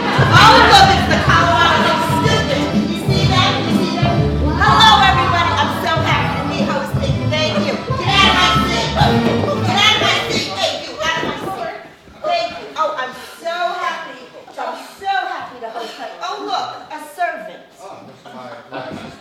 Yes, I see that. To the host. So, did he just touch you? His name isn't Harvey, is Assistant it? to the host. Okay, so, let me ask you, why are you here? Who is Oh, this? this is Dr. Porkchop. He's the host. No, I'm the host. No one ever You said said that. I was gonna be Well, he's the host. I've got arthritis. I'm not deaf. Okay, look, now that we all gathered here today, we want to discuss the family turmoil that is going on. Before or after she moved her family into my house. You know what? You have one hell of a nerve. Who built that house? Put in the floors, drove our father to the doctor. Who? My husband. That's it. Oh, you just keep on reminding us of that. Meanwhile, Daddy over there is the one that paid for my house. Right, Daddy? Don't you talk to Daddy. He's had Nelson for weeks because of you. They never leave my house. Excuse me, doctor. Is that a southern twang I hear? Yes. Do you know that we fare from the state of Virginia? It feels like yesterday I was on the porch with my granny drinking lavender lemonade and the dark field hands. Mom, that's from a movie! You don't know my life. And not everything's about you. Like the show isn't called Keeping Up with Pocahontas. Self-centered as always. Self-centered. You know, you people just use this show for a free doctor and therapy. Hey, hold on. Free. Who's talking free? We're not getting paid for this? Continue, Totally Doctor. getting paid. Continue, Doctor. Now, we are all together here, sticking to the matter at hand, okay? We wanted Pocahontas, you said that Nokomis' husband never comes home? Yes, her husband. Her husband never comes home. Oh, yeah? Well, at least he always knows where home is. Oh, Disgusting. And you know, Daddy, he never goes anywhere. The last time you went to the store, you called the cops. Yeah, well, I'm a little bit psychic. They all know that. Anyways, They never leave my house. Okay, excuse me. If I may, I watch these shows all the time. I watch, Basketball Wives, Shahs of Sunset, watch all of them. And they usually have a platter of food. How come there's no food? I mean, don't you feed the Indians? Are you trying to starve us again? I mean, are we on the trail of tears? You couldn't put down a cookie? I'm starving! This is a no-budget show. Oh, no budget, yeah. Now that we are all here in a place of honesty today, we're not assigning any blame, okay? Pocahontas, you want to just tell your family how you felt when your raccoon left.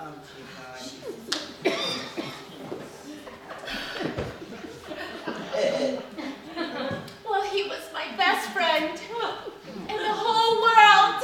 Okay. He spoke with me. That's right. And he danced with me. Okay. And then one day, after school, he was gone. And I looked and I looked and I looked for him, but he was nowhere to be found. I even sang the special song we used to sing together.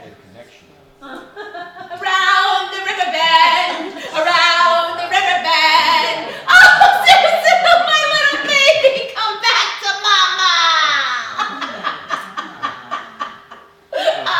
All right. Since we're not assigning blame and we're talking in all honesty here, and I see no one has any menus and we're not ordering food anytime soon. And then I see we're working for free because no one's got a check. And then I find out I'm not even the host. So, let me just talk in honesty here. This one over here, I never seen him work a day in his life. Not a day in his life. Matter of fact, he lives off my daughter.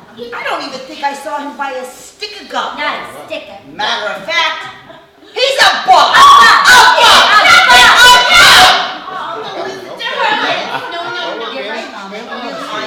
My mama's always right. And I have to tell you this. How much I love you, my darling.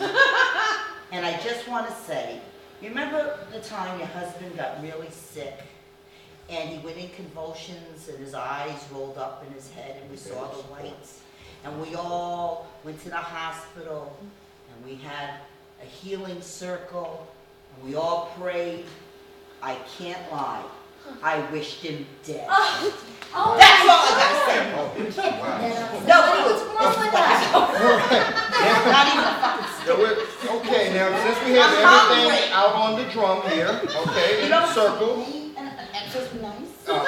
Now, Pocahontas, your sister Nokomis here has something, a secret that she's been keeping for many years that she wishes to share with you here on national television today. Yes, I do. Well, I just want you to know, sis, that I say this with love. Oh, nice.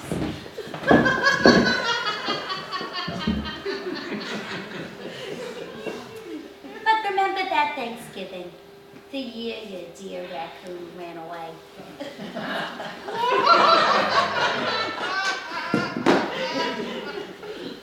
Yes.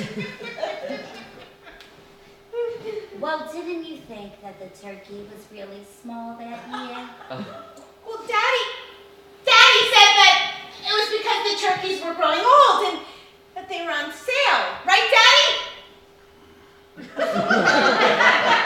Hello?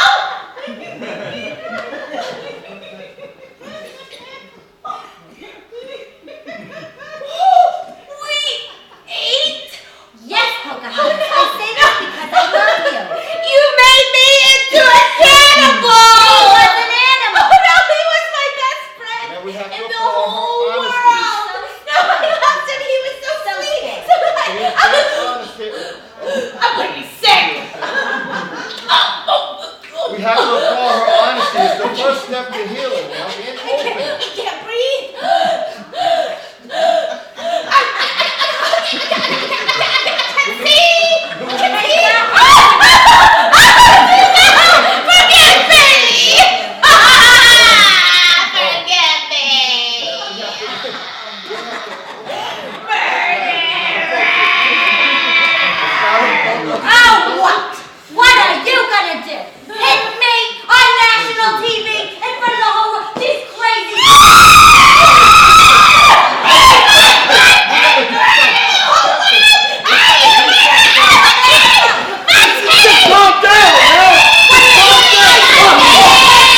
I stood in the gully of Standing Rock, and the men started to sing, and we started to pray.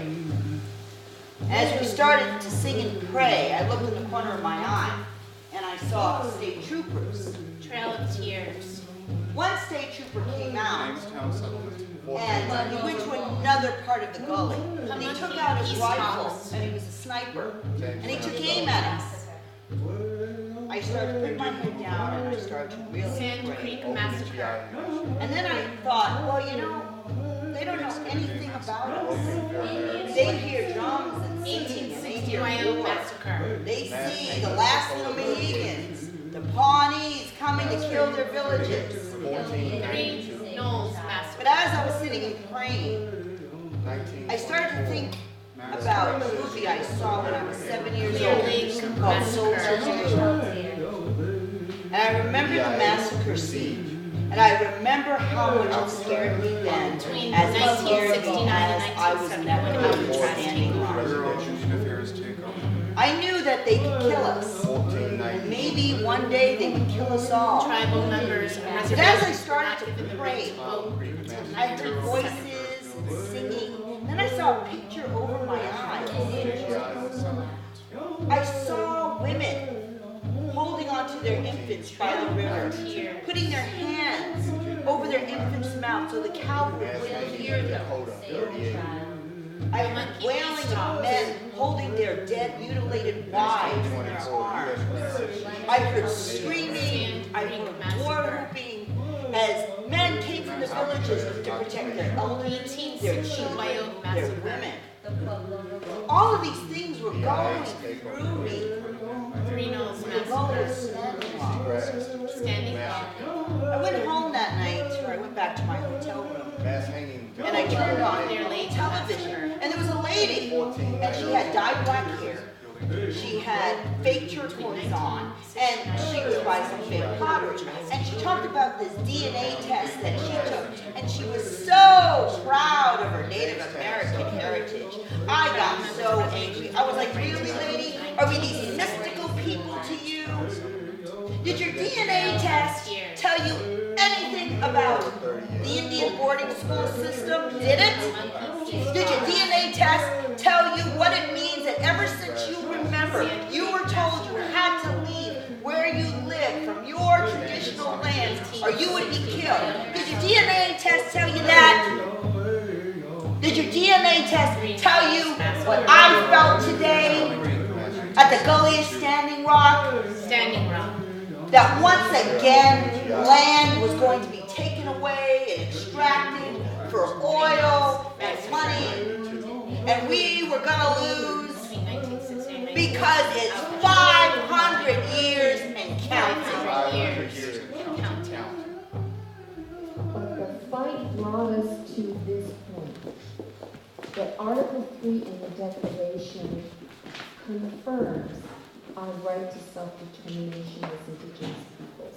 And if you look at Article 3, and dear law students, look at Article 1 of the 2 human rights covenants, and you will see that the language is exactly the same.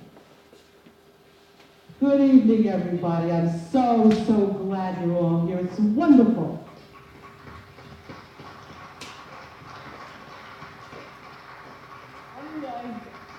I see a little light back there, a little light at the end of the tunnel. And so I know that I have come quite a long way. A long way, but I still have a long way to go. But I know this, that I'm feeling a lot better about myself these days. I can go out after a show like this, have a little smoke, have a little drink, and not feel in the least bit guilty about it. And so I am going out tonight. I've got me a little stuff, and I'm going to have a good time. But before I go, folks, I would like to put a few things together. Start right where you are. You've got to find your own connection. All right, well, I'm going. Oh, But first I have presents.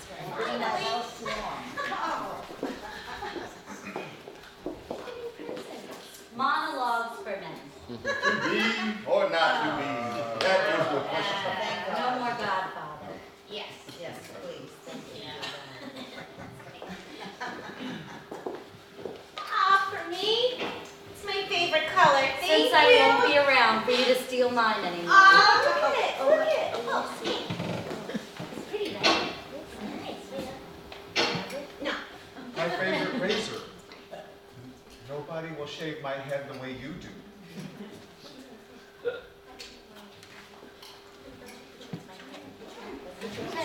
All right, let's not make this a big weepy scene, Mama. No, not right of Tennessee Williams. I know he's Depending on the kindness of strangers. Okay. Mwah. See you. Tweet me. Instagram me. I'll call you. Email me.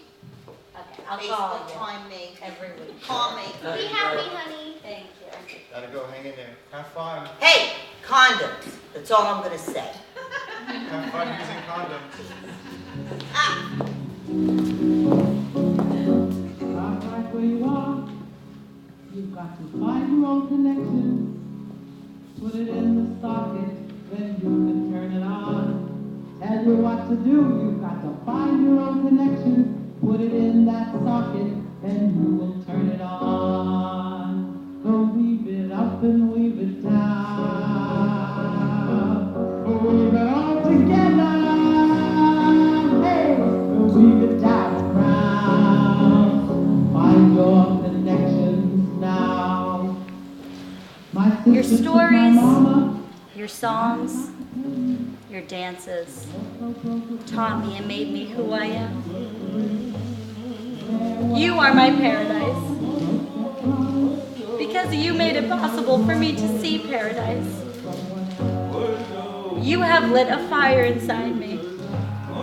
It made me a fighter. And I know I will fight with no surrender. I will always owe you for why I stand here. But it's time for the world to know who I am. I want you to know there will always be a place for you to fight beside me. I will always come back for you. And if you're not there, I will always search the stars for you.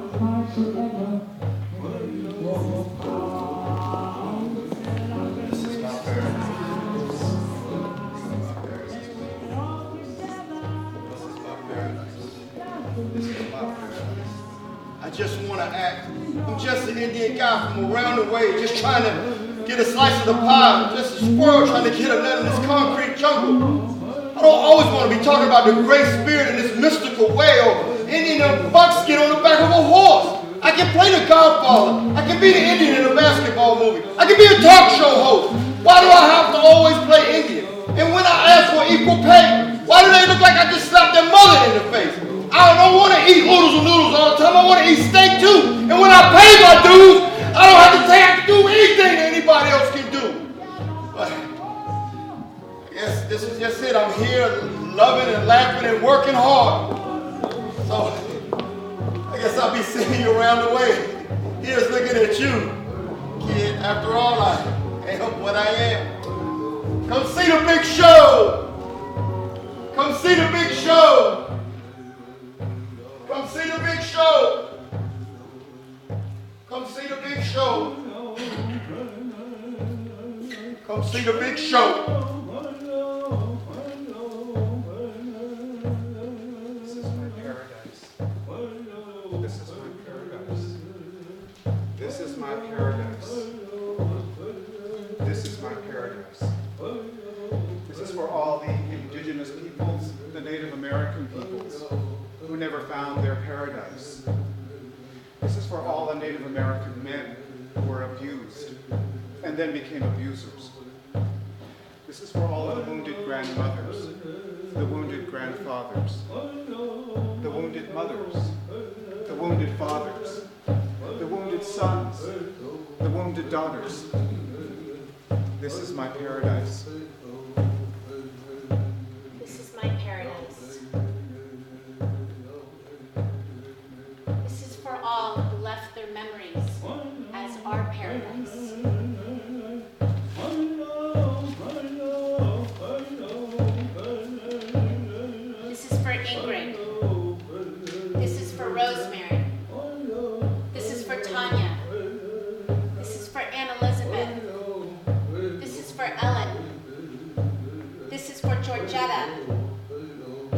Art.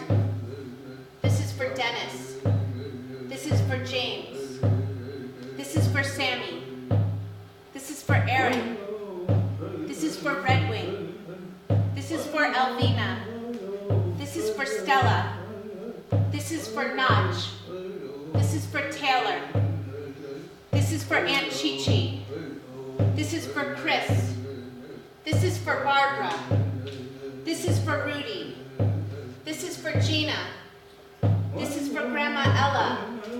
This is for Aunt Ida. This is for Aunt Lizzie. This is for Uncle Joe. This is for Uncle Charlie. This is for Grandpa Tony. This is for Mike. This is for Kenny. This is for Jackie. This is for Morris. This is for Silver Cloud. I honor you.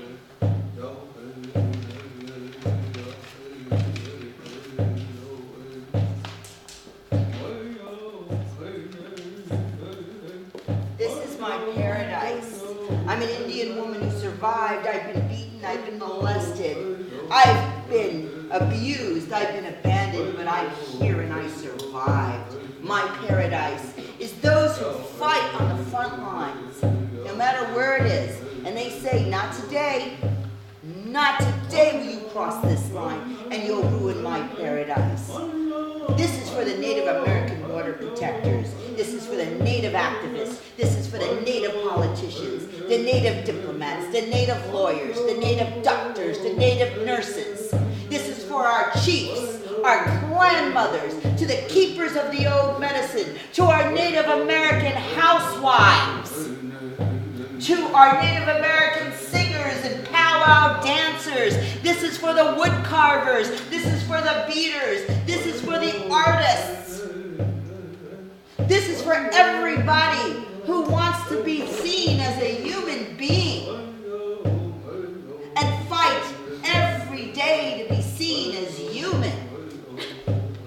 My paradise is my husband, my daughter, my family, my community. This play is my paradise. This stage is my paradise. This is where I fight. This is my battleground. This is where I stay. This is my paradise.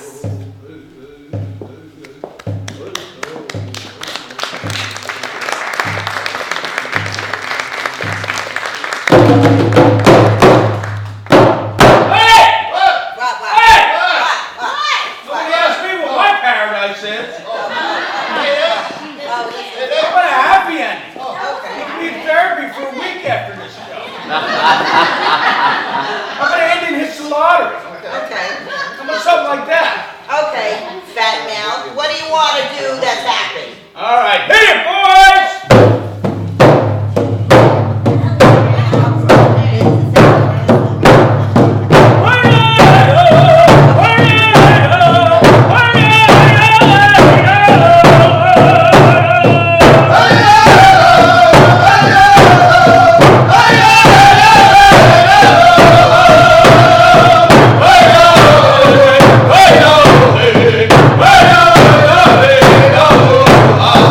Oh,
So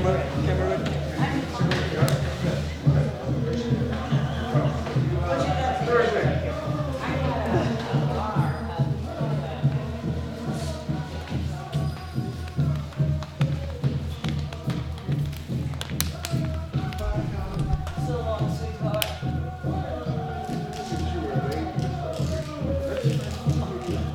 I'm saving me for you. Give me this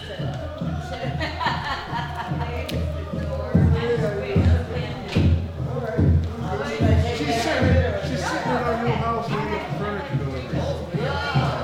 So we moved in tomorrow. East York, we got a brand new apartment, wood floors, wood handicaps, so everything's huge. We got queen size beds and it looks like they're like little beds. This is the apartment, the rooms are so big. So it's like cool. And the bathroom is like huge, and all these bars all over the place. You can play jungle gym or something. Yeah, we're in. Tomorrow we actually move in, but we can move our furniture's in. We've been waiting for packages they're getting delivered today. So it's cool. Great. Hey. All right, see y'all. Okay. Catch ya.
I think we're ready. Thank you. I'm so glad you liked it. So glad you liked it. That works for you.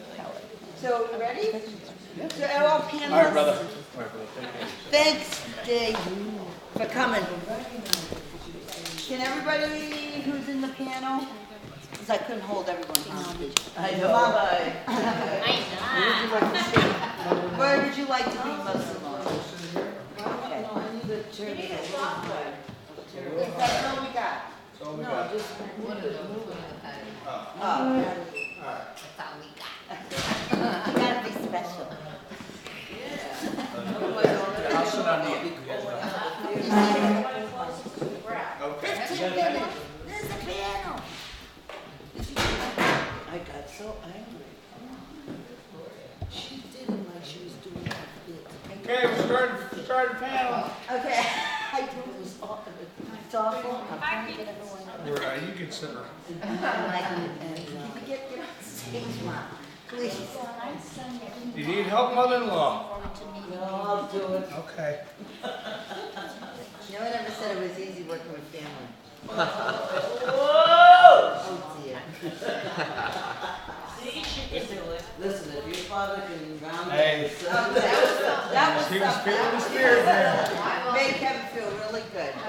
Okay, hello everybody. Are we back? Hello everybody. This is part of our panel discussion about Native music and how much music is integrated in our culture with the brown people.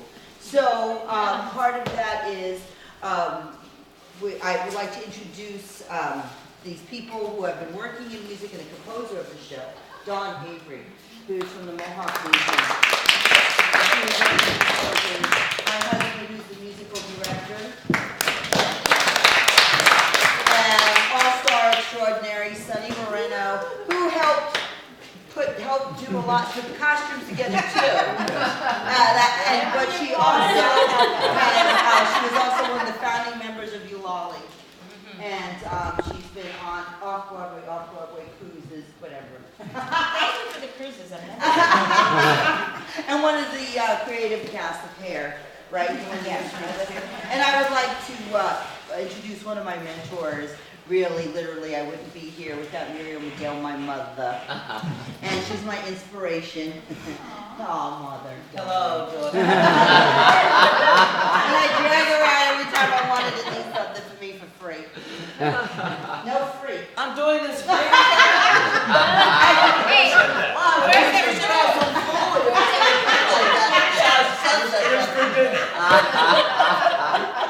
And I got her on here because, you know, she's Yeah. And also she uses music a lot in our development and taught me how to develop pieces like this through music. And even though some of us went through musical theater school and studied music, my mother, who's not particularly a musical theater person, the way she works is musically and through records. And I'm just going to give an example. Like I remember my mother developing pieces and just listening to records and and then developing the piece from that. And one of the biggest influence in this piece was the cabaret that they did, Evening of Disgusting Songs and Pukey Images. And that's where they had it, and it was like a semi-musical where they made fun of everything. Yes. So I like to talk about that particular piece because that is the biggest influence I had, and talk about how you use Native music and how it's changed. So I hand it over, I'm talked enough, hand it over to my mother. Hello, I'm Muriel Miguel. Oh, yeah. Not only a mother, and I'm Kona Rappahannock, and I'm the director of Spider Woman Theater. I'm introducing myself. I thought you were going to talk for a while. No, I'm Okay, not. I'm Dawn Yeliogox Avery from the Mohawk Nation, Mohawk Heritage. I wear the turtle plan. Composer of 2 of the pieces in this show, and I've worked a lot with Kevin, and I really enjoy working with him. So the show's I'm a fan of yours, and yours and yours forever. I have been. I feel a little funny sitting here, but that's okay. My name is Santa Moreno. Thank you for being here and staying, and I just met Avery, so I'm really excited. And Muriel and and Kevin, we've worked together a lot, and you're also an inspiration, Muriel, to me, because I came to New York to do theater, and it wasn't here. Theater. But, and I met a lot of really good people, so, and music, yes. I'm going to pass it on because I don't know what to say.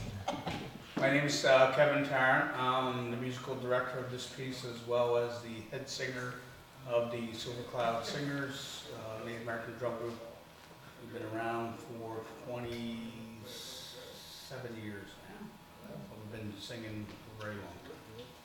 And a new CD. That's correct. That's a right new up CD. there. That's right up For there. sale. That sounds awesome. So, the question I have is, I've been to Canada, and they had 2 native operas happening there. One was a native opera written by a native guy, and the other one was written by non-native and directed by a non-native. I think both of them were directed by non-natives. And for me, it was uncomfortable in the audience. I didn't like the sound of what came out, and but everybody accepted, you know, that this is how native singing would sound if it was an opera. So I want to know what you all of you think about that. Well, I'm mostly a performing musician and composer, but I also went to school for ethnomusicology, and my dissertation was on native classical music, which a lot of people, first of all, don't even realize how many classical, chamber, opera, orchestral composers there are, and amazing too. And to me, I mean, it's as good as Beethoven or Stravinsky for sure, but there is a certain sensibility that I feel like all of us add to the music on some level, whether it's sonic, whether it's the concept of community, whether it's how we teach the pieces, or even our process of composing sometimes is different. So from looking from the inside as opposed to you're listening to the outside, there are a lot of people now, especially composers, native composers, who have rallied up to remove a lot of the music that is totally inappropriate in operas in particular. It's been happening across Canada. There's a movement for this, which you'll be happy to hear, because it's relatively new movement, and it's important. So Canada finally, there was so much protest about this one opera that had a native song that was misappropriated, a sacred song, right? So you know the story maybe even better than I. And some native ethnomusicologist professors got together to have it removed, and they did remove it. And they wrote a new song, a native composer wrote, and it was a native composer who did this too, from way back, because he didn't know. And then it was sung inappropriately too, sung like a bunch of white opera singers. It didn't make sense, right? It was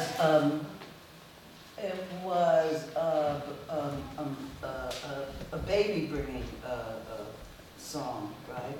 And they sang it as a death song. Oh no. And you know, I was there when all these people came from up north, you know, and big fellows, people with, you know, with the straw hats on and their button blankets.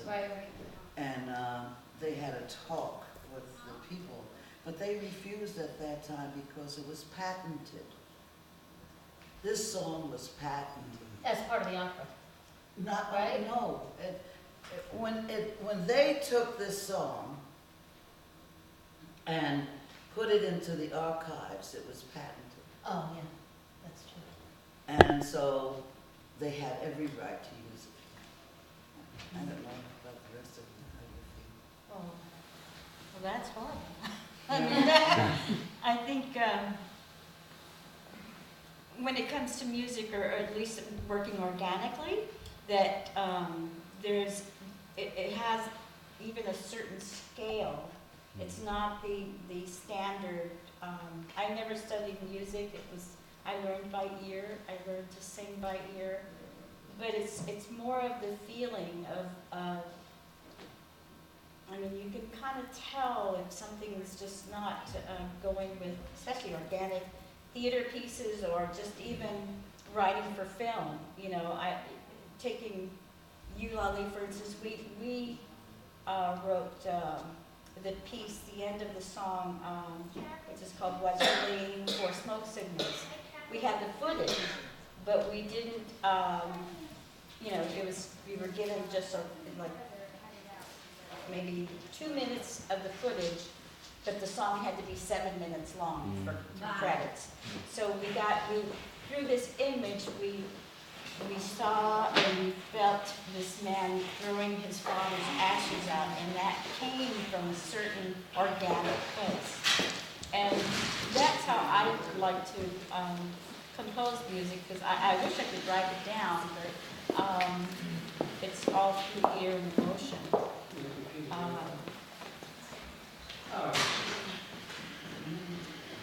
We did Bones, right? That was, yeah. And that was an indigenous opera. In every sense of the word. Yeah. Well, I mean, say, but yeah, you go know, ahead. she made up a language. That was That was brilliant. That was sort of the start. The Yeah. start of indigenous opera. I mean, I was not part of it, but I've been privileged to watch the video many, many times. Oh, wow. It's remarkable. And then a lot of articles have been written about it, because Yeah. it really was the first truly indigenous theatrical opera in terms of the way it was created, right? Yeah, I mean, it was massive, first of all. So putting all the elements together of dance and music and theater and the whole thing. So what about you, Kevin? Well, I think it's, to me, it's a two-part thing. I mean, there's a part that we all have to work, so we have to work. And it's like how much you give to your music.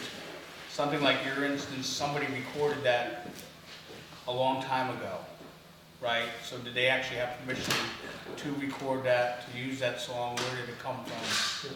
Did they have the rights to give that?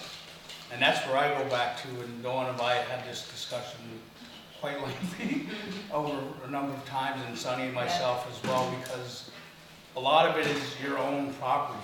It's not theirs. You know, if you decide to sell it to them, then that's a different story. But to me, it's, you know, once you put it out there, like if you put a CD out and it's like open domain. There's a lot, even with powwow singing, there's a lot of different things like, well, you can't sing those songs, but if you put it out on CD, it's open to whoever wants to sing it, because you basically sold, you know, it'd be improper for you to do it in front of somebody who's sitting there, and there could be some discussion, but it's not like you can't sing them. You wouldn't share those songs, or, you know, but it's in that process, you know, and I'm sure with Bones it was a fight to keep that integrity of what you're doing.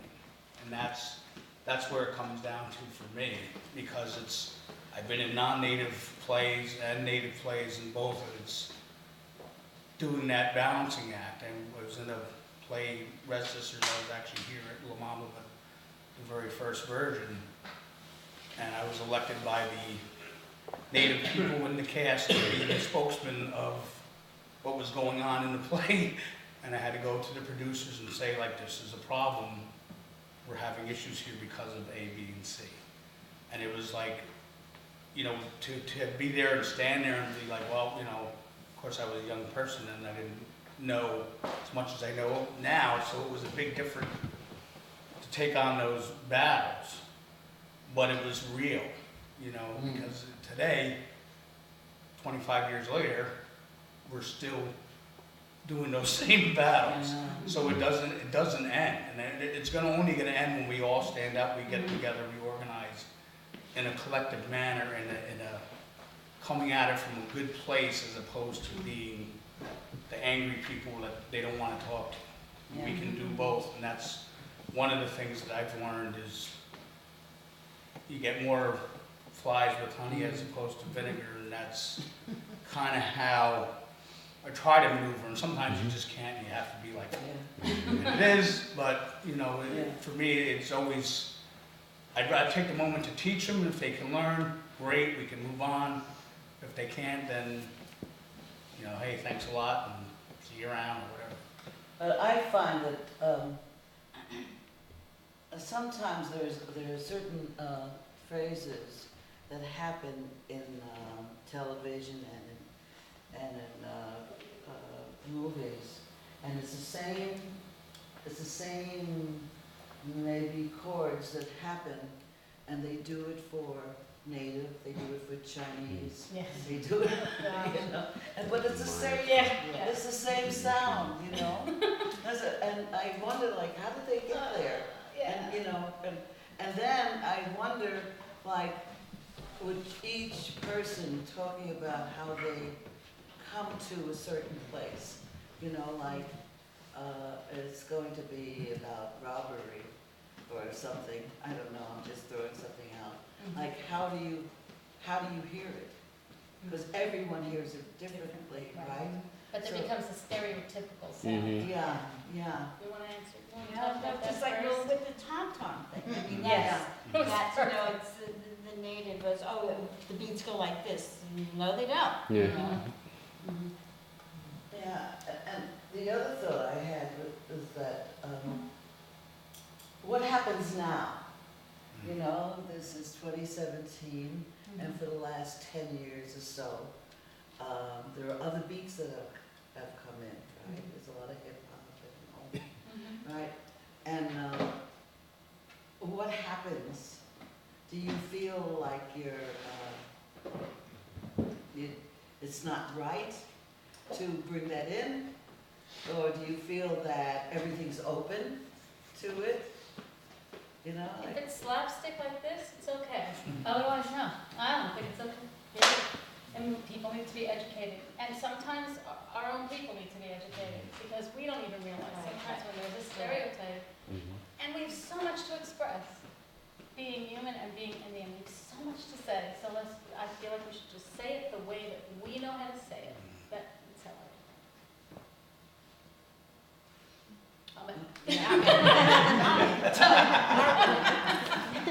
I wasn't talking about that as much as incorporating because I remember being up in, I don't know, Sioux Lookout or someplace like that.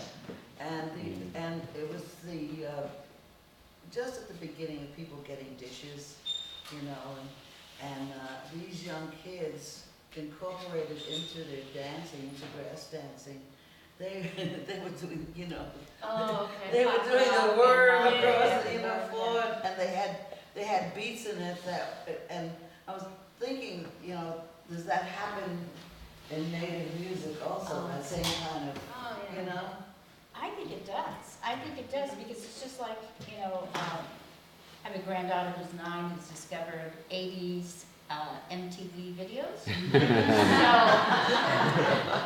And it's interesting to watch back then what was going on musically and the visuals that you use, you know, because video is very strong.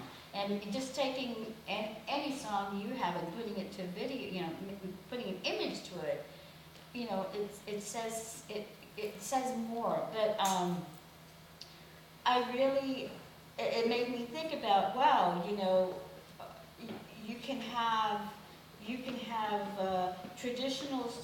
write a traditional song, but in the background you can have a little bit of hip hop or even classical, which gives it that whole other, you know,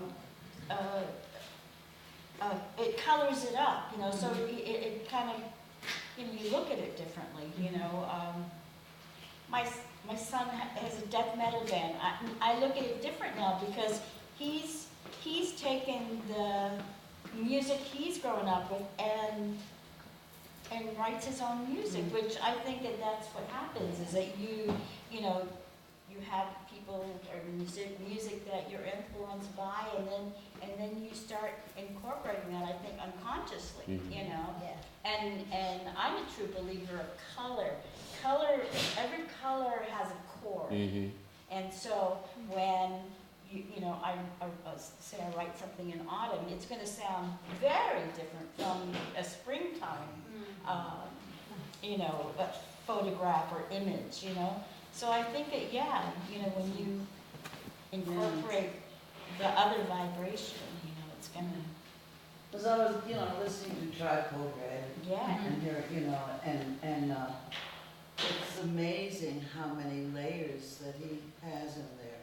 And it's funny because he used Spider-Woman as an example about the layers and how, Spider-Woman puts in layers, and it's not, it's not music really, but we put in the layers and pull out different layers, and that he said that's what he was really wanted to do, that it was important for him to do that, to put on layers like that. There's a word in Mohawk for now, and it's the now of the present, the now of the past, the now of the future, and that they're all now. So to me, a lot of our art it's all integrated. We don't actually need to separate it. We don't have to say traditional is here, unless it's something sacred that's private, right? Sacred, So to me, the layering is automatic, because it's just who we are. We are modern people, and we're also always looking to the future, right? And we know our traditional sounds. So I like layering them all. I know that Eulalie, I feel like was the epitome of that, really, when you guys started. It was profound to have something so modern that also held the energy and the beauty of them. It was hard in the beginning because, we were women and we had drums. So that was a big thing. We got reprimanded a lot of the times for being women and having drums, but there were certain people, it was interesting because there were certain powwow drum groups. There's been one that just incorporated, just like we didn't have, it wasn't threatened by it, so we were able to actually work together, but then the harmonies come in because we were all influenced by different kinds of music that, it just kind of built itself. The layers, like Yeah. I think it happens to you also, because I always think of, when I think of you and when you say, and the song came to me, and it has that feeling, the song came to me. I was sitting on a train, the song came to me, and that's, talk about Or at the ATM. Yeah. Remember that time? The ATM. Amazing. I think it is a lot of that, and it just happens. Like, when people ask me to compose something or do something, and that's why I tell them, it's like, I don't just sit in the corner and go, okay, I'm going to eat dinner and then I'm going to sit and compose a song. It just doesn't work like that. When I asked somebody about that and they told me it was a tree that had leaves, full of leaves. So every time one of those leaves fell, it was a song.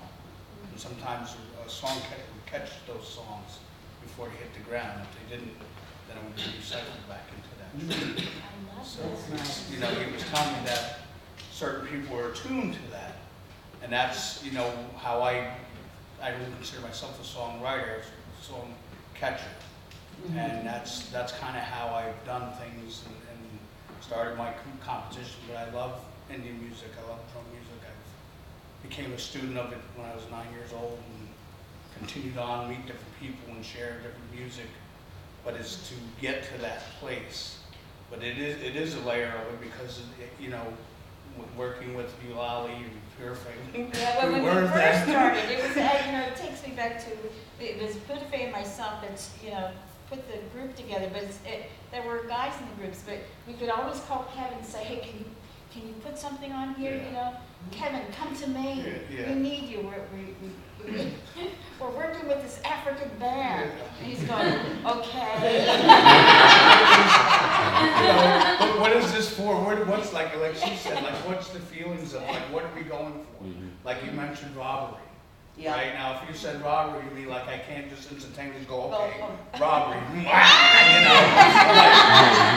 Give me a little bit for whatever's going to happen comes, then you get, those kind of things. Even with my wife in this piece, what do you want here? I want something big. I want this, it's okay. When is it? Well, it hasn't happened yet. You gotta wait, and we waited and waited and waited. And then the things worked out. I mean, Larry's on an Uber actually coming here for a meeting, and that last song came to me, the English words. Because what I did was I gathered everybody in the cast and asked, what is paradise to you? And I had everybody write something down, like one sentence, and basically everybody's thing was life, giving back, living in the now, and that's where that song came from. And I remember the Uber driver had jazz on, and I started like, oh, you know, there it is, like, and I just started singing, you know, and he was like, turned the jazz down a little bit, and was like, listening, and I got my phone out and put it on. He was like, I said, hey man, thanks for doing that. He says, well, it sounded like you're on to something there. You know, and it was like pretty cool, right? I'm going to give you extra $2 now, you know. It was that kind of thing, because it was like, all right, hon, I got the song now we can move on, because, you know, that's part of it. We're like, how do I fit that in to get everybody's feelings of what we're trying to do? You know, plus bring it to an ending where it's not, you know, because, you know, as Native people, we're always in the, you know what I mean? And it can get wearing, you know what I mean? But we are here today, and that's the other thing, to be thankful that we woke up this morning. Be thankful that we're still have the ability and the gift to be able to do these things. And that, to me, is where that comes in. And it's all part of it. It would be too schlossy, too. Right. Yeah. Right. You don't want to break. Right. Yeah. It's like, but it's not. It's poor Indians, exactly. So it was that kind of thing and that kind of feeling about it. And to me, that's how it works for me. Like the memorial song came to me. We actually had a death in the family during the rehearsals, and it was like, whoa, and it just like popped in. So that's where that came from. So that's why it's, you know, way up and way down, because these are real. They're part of what we're doing, but it's life. It's life. your life. Right. So I mean, to me, that's the bigger part of it, because, you know, another person told me that when you sing those songs, like, people give you gifts. They're supposed to give you something, because when you sing that song, you're giving of yourself to that. So whatever is going on, well, I need you to come open up a prayer or do something for us. Okay, you know, well, what are you going to do for me?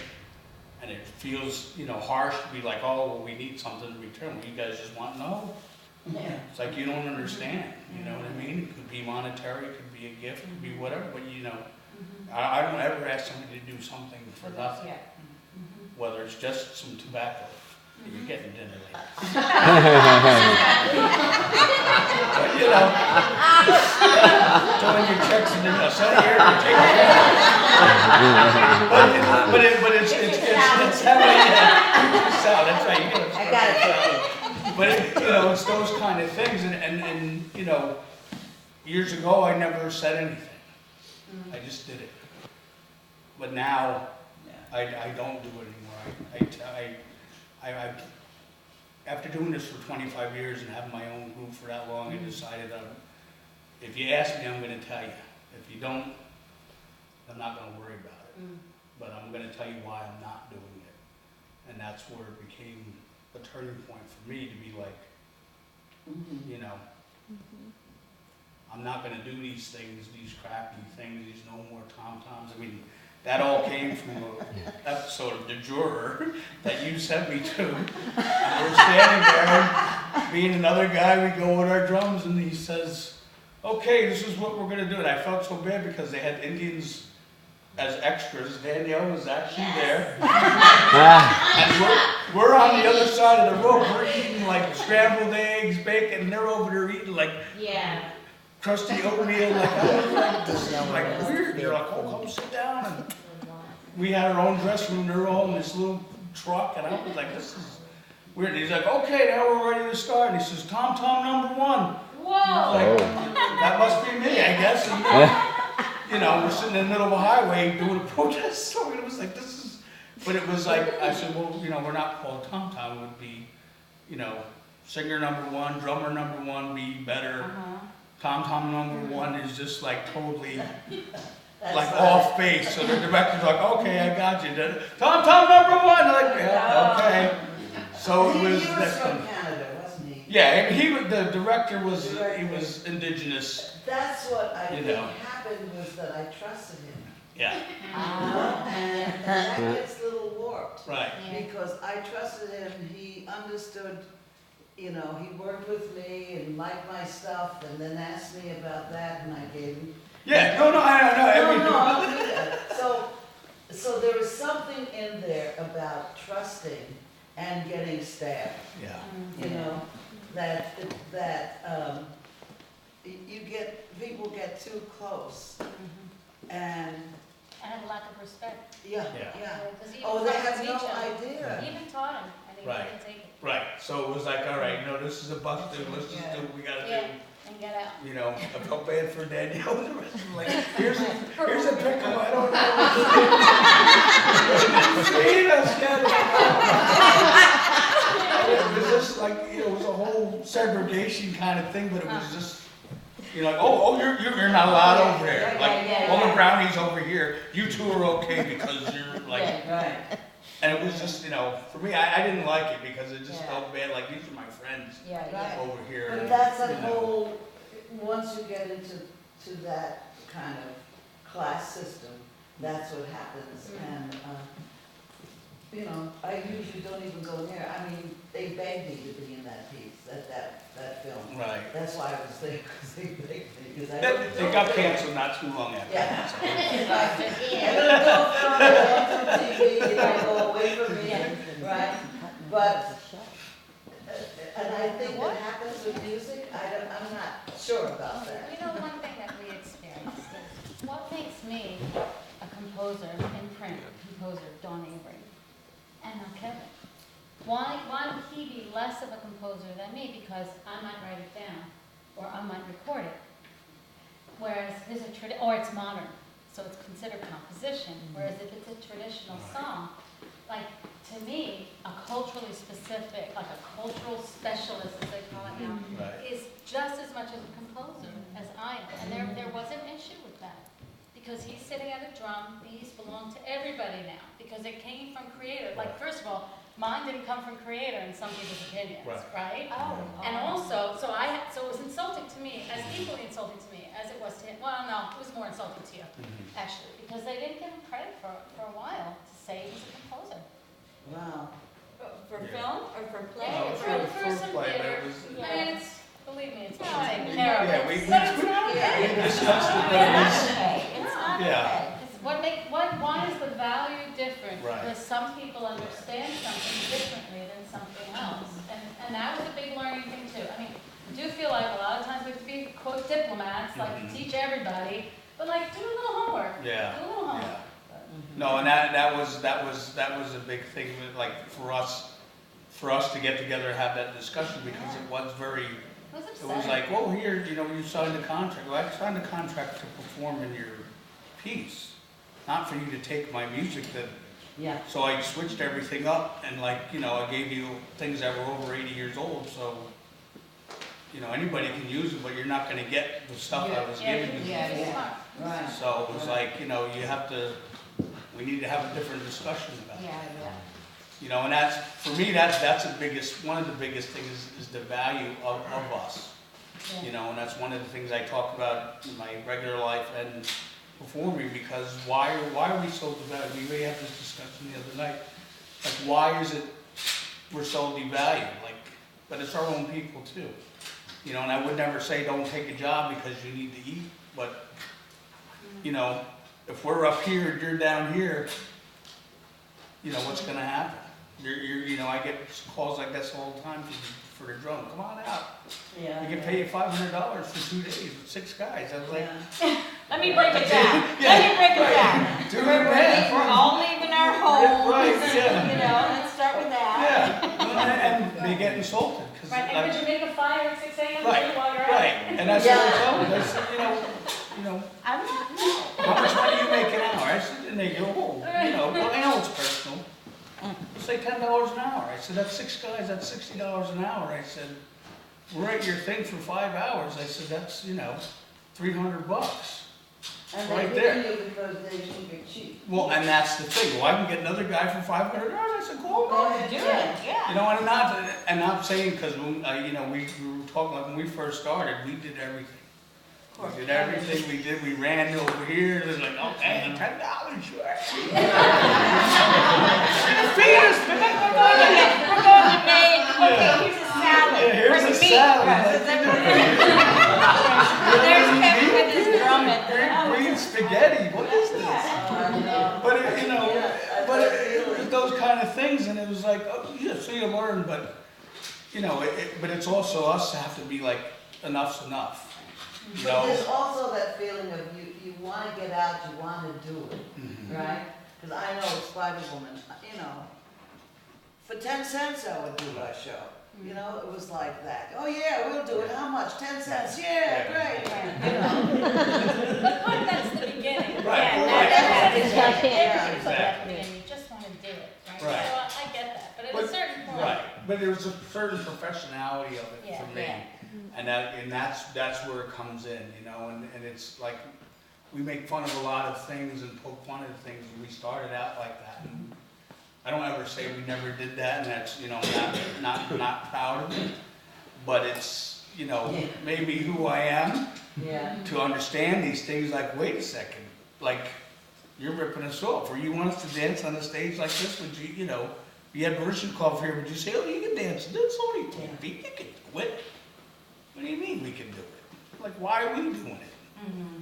You know, well, we fed you a turkey dinner, come on. Like, you know, and those kind of things, but it's to get to where you're at. Yeah. And if you want to be professional about it, you know, and that's what we're doing, and I had our discussions, like, well, how much are you paying this person? Because they have that title behind their name. But you're not paying, like, you know, it was the same kind of thing, the extra thing, like how do you, when do we put a stop to that? What makes that professional, you know, trainer, powwow trainer, like what? I'm making my own title. How do you get to be that? What are the qualifications for that? You know, I picked up a drum and I sang a song.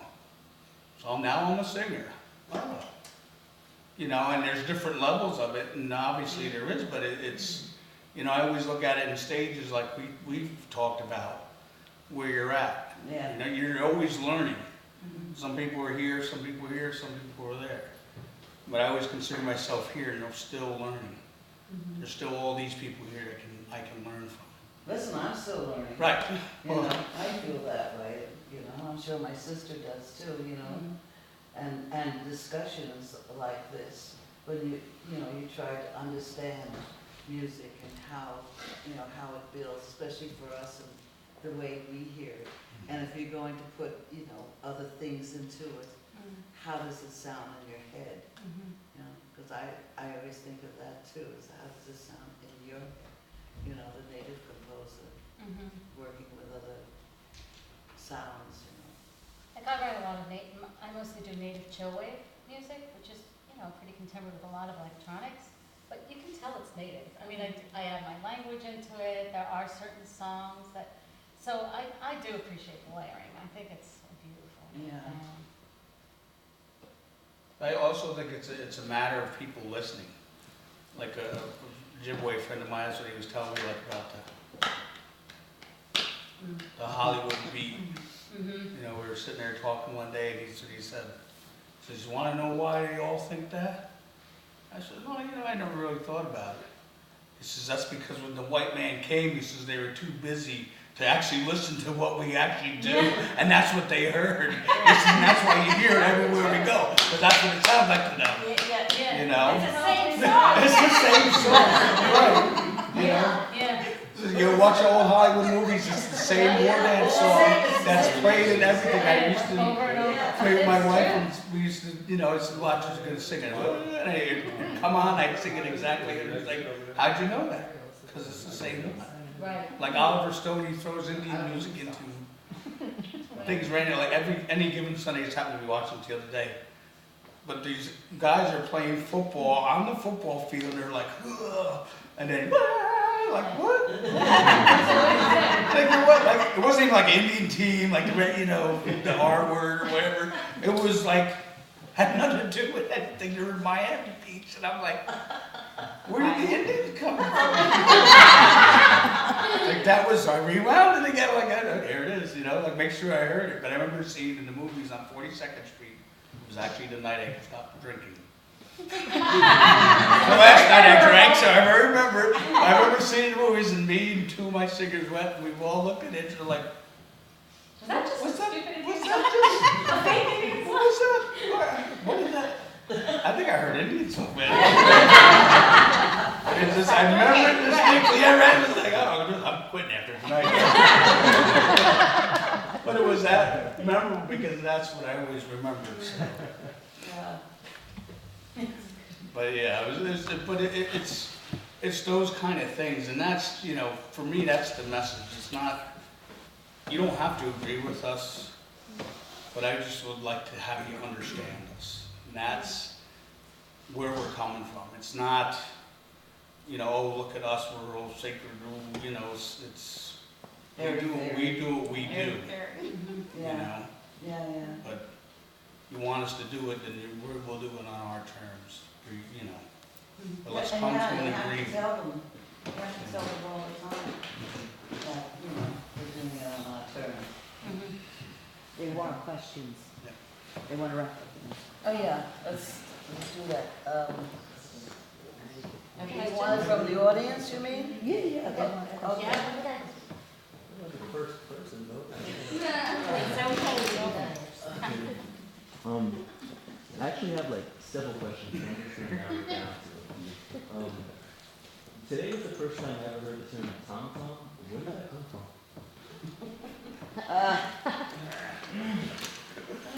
Well, yeah, it was we're using it from a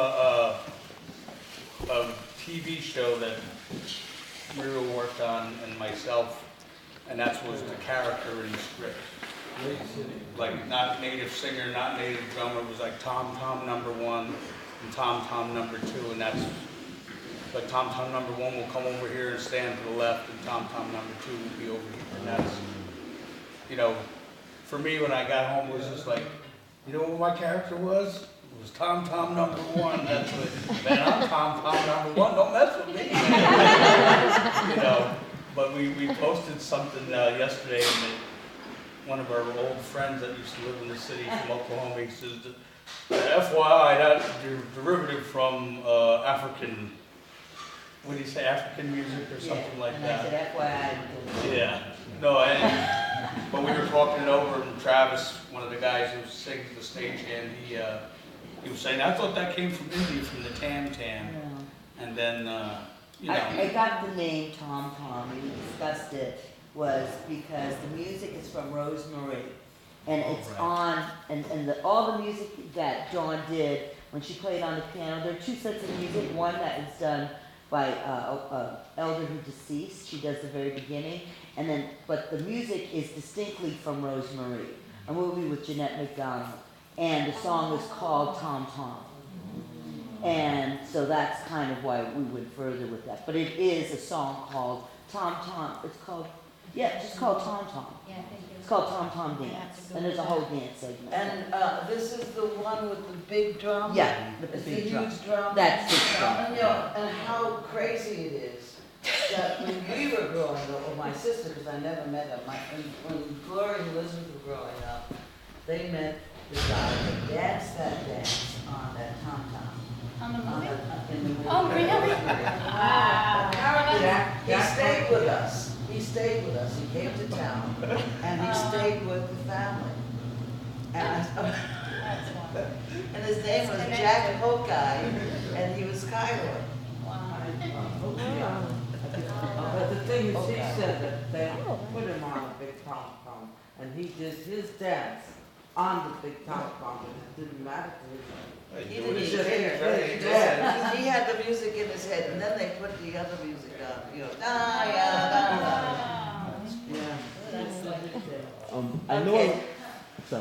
I know a lot of people who are into music around my age who look to all different kinds of cultures and all different kinds of traditions. for inspiration. I personally have some native blood within myself. However, I don't know how, I don't really know much about that part of my history.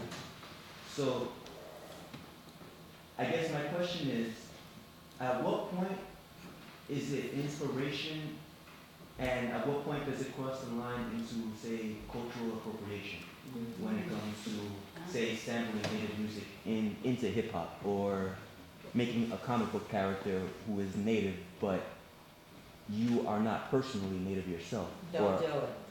Don't do it. That's my bottom line. I see. That's my bottom line. I said it last night, and I'll say it again. If you're not Indian, then you shouldn't tell an Indian joke. I'm not Jewish. I might be one by breed, but not by religion. Yes. But I can never tell a Holocaust joke, and I shouldn't. I should never really tell a black joke. You know, of course, you know, everyone has mixed backgrounds, but unless you're suffering the way you understand that pain, but especially in comedy, when you understand that comedy, it's coming from your personal pain. You know, we have a lot of the tropes in this show, but it's coming from our personal pain, including a gay man. You know, that's his story. That's him making. When you're making fun of yourself, it's different. You know, that's how I see it with when it comes to native stuff. And it should be with everything, right? You should be able to make fun of yourself.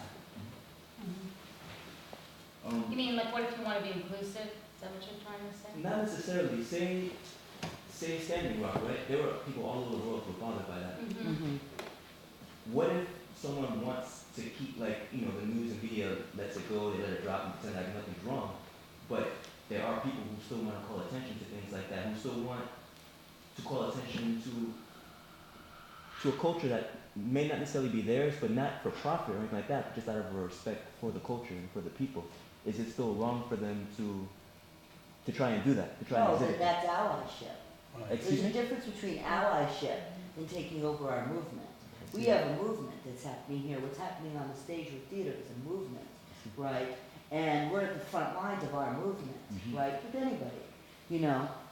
Allyship is something different. Allyship is someone who's saying, yes, as a person of color, I'm not come from an African American background, but I understand Black Lives Matter completely, and I'm your ally.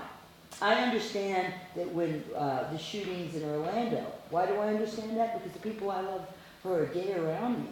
So I will support that because I am an ally. I will march in a gay pride parade because I am an ally. You know what I mean? I'm against Trump because I'm an ally. So I think there's a difference between allyship and what happens with our movements is they think it's inclusive when it means that they can take over our movement, right? And we're talking about our specific movement, about our land rights or water rights or cultural rights or appropriation. And I think that needs to be remembered all the time. That, you know, but this happens with people of color all the time, right? Like people come in and they say we want to help, then help. You know, but help us, but remember this is our movement in our community, you know, and what can happen. Because we have to remember that all of this is building bridges. That one person's over here, over there, we have to read the bottom line of where that bridge is. Are And you where that only bridge of talking understanding. about music or you? I'm talking about any form of media. Any form. You're talking about what? I'm talking about any form of media in general, like music, art, TV, movies, clothing, things of that sort. It also makes me wonder, what if, I'm throwing a random number, what if you're only 8% native? Are you not native enough to represent? Oh, God. That's another panel. That's another panel. Yeah, I would just say a suggestion just would be to do your own research, because then nobody can question you. And that's one of the things we talk about within music all the time. And even the songs that we share with each other, where did that come from? Who taught you that? How do you know that? And that's, to me, that's a big part of what we do and, you know, what we talk about, because you could get questioned. That could be somebody's family song that you don't know is their family, and then somebody may come up to you and say, you're singing my family song. Who gave you that right to do that? And we're singing, oh, why, a friend of mine told me, well, he didn't have that right to give that to you. So you have to know these things, and that's when you're saying you may be you're 8%, whatever percentage, I don't know. At least it's an even number, so it might be true. But, if we're 74, it's just you do your own research, so then you have that in your back pocket, and that's how I always encourage people to do that, because then nobody can take that away from you. I mean, there's no ignorance in not knowing, and the ignorance is not trying to find out. And also your family, because it's your family. Only your family can tell you, so you can start there, I'm just thinking in terms of our society and our people, and all people now. There's more and more understanding and more blending. Marriage, families, when you marry, you blend in, and you blend in the culture, tradition, and the music. So it's sort of like,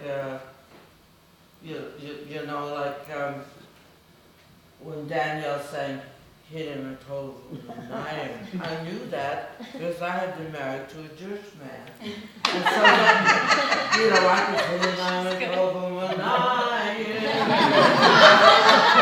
know that. So with music and art, I think there is a blending of some sort. And there's no line, there's no way to. How can you stop that? It isn't, I don't think it's stopping it as much as how do you, the person, approach it. If you think of it in terms of,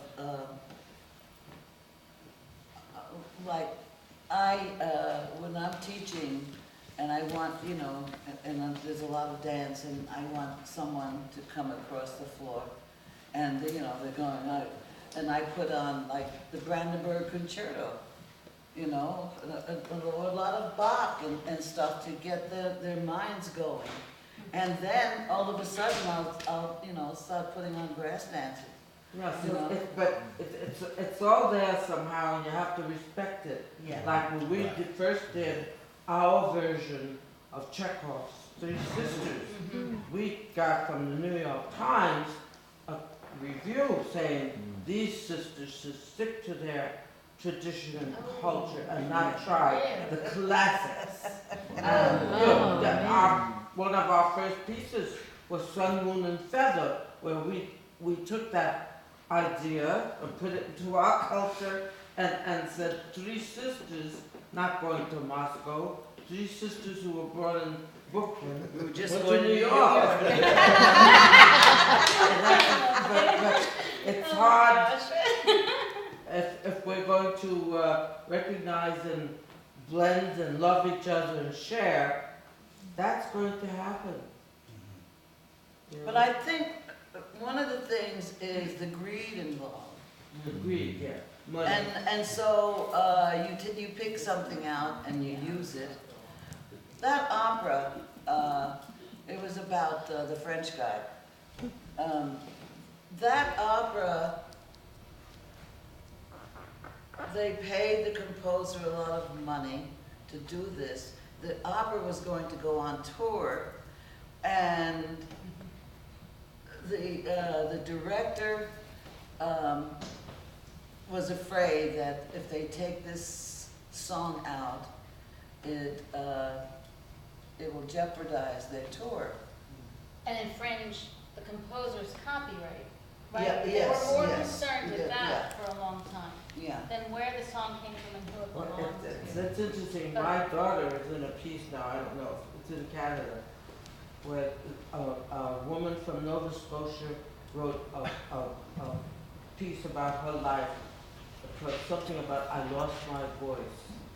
And she's narrating that to a great big symphonic orchestra in the background from London, and they're blending that Nova Scotia Indian story. Monique is narrating it to a big orchestra in the background. What do you do about that? Well, I think also the thing is, I wouldn't sing a Jewish song myself. What? See, the reason why Danielle sings that song in the show is because she's half Jewish. Yeah. Right. But if you're not half Jewish, I have no right to do the Kaddish. If you think in those terms, I have no right to do that. Oh, no, But I can play no, but I was stupidity talking and about. I'm not Yeah, yeah, you can- blending that's- and So what's I that think like? Yeah, that's what I meant there's by so doing- many levels to this that Yeah. there isn't just one answer, because Right. obviously we're all in a modern world and we Yeah. have so much access to so much beauty. So then how do we use it in the most respectful way? And for you, like, talk to an Indian. Yeah. Like, you want to use an Indian song, find out who wrote it, talk to them and see. I mean, we're pretty Right. nice. Like, we'll talk to you. So, yeah. And it's sometimes we true. might let you use a song, you know? But it's true that we are in 2017, and I'm going to cut this up. I don't get me up but you know, and we live here on this earth, hearing all of this. So, of course, we see TVs, and so of course a lot of that stuff we're going to use. And that's how I think about it when people ask me, you know, how come I put hip hop into a piece I'm doing, or how come I'm putting, I don't know, 1940s thing. Because you're totally cool. What Miles Davis did, he went to Spain and he was very interested in that culture, so he wrote a piece about Madrid. Beautiful piece, Miles Davis. It's about Madrid. Well, I want to thank you. I do want to thank Don't Feed the Indians. It was really wonderful.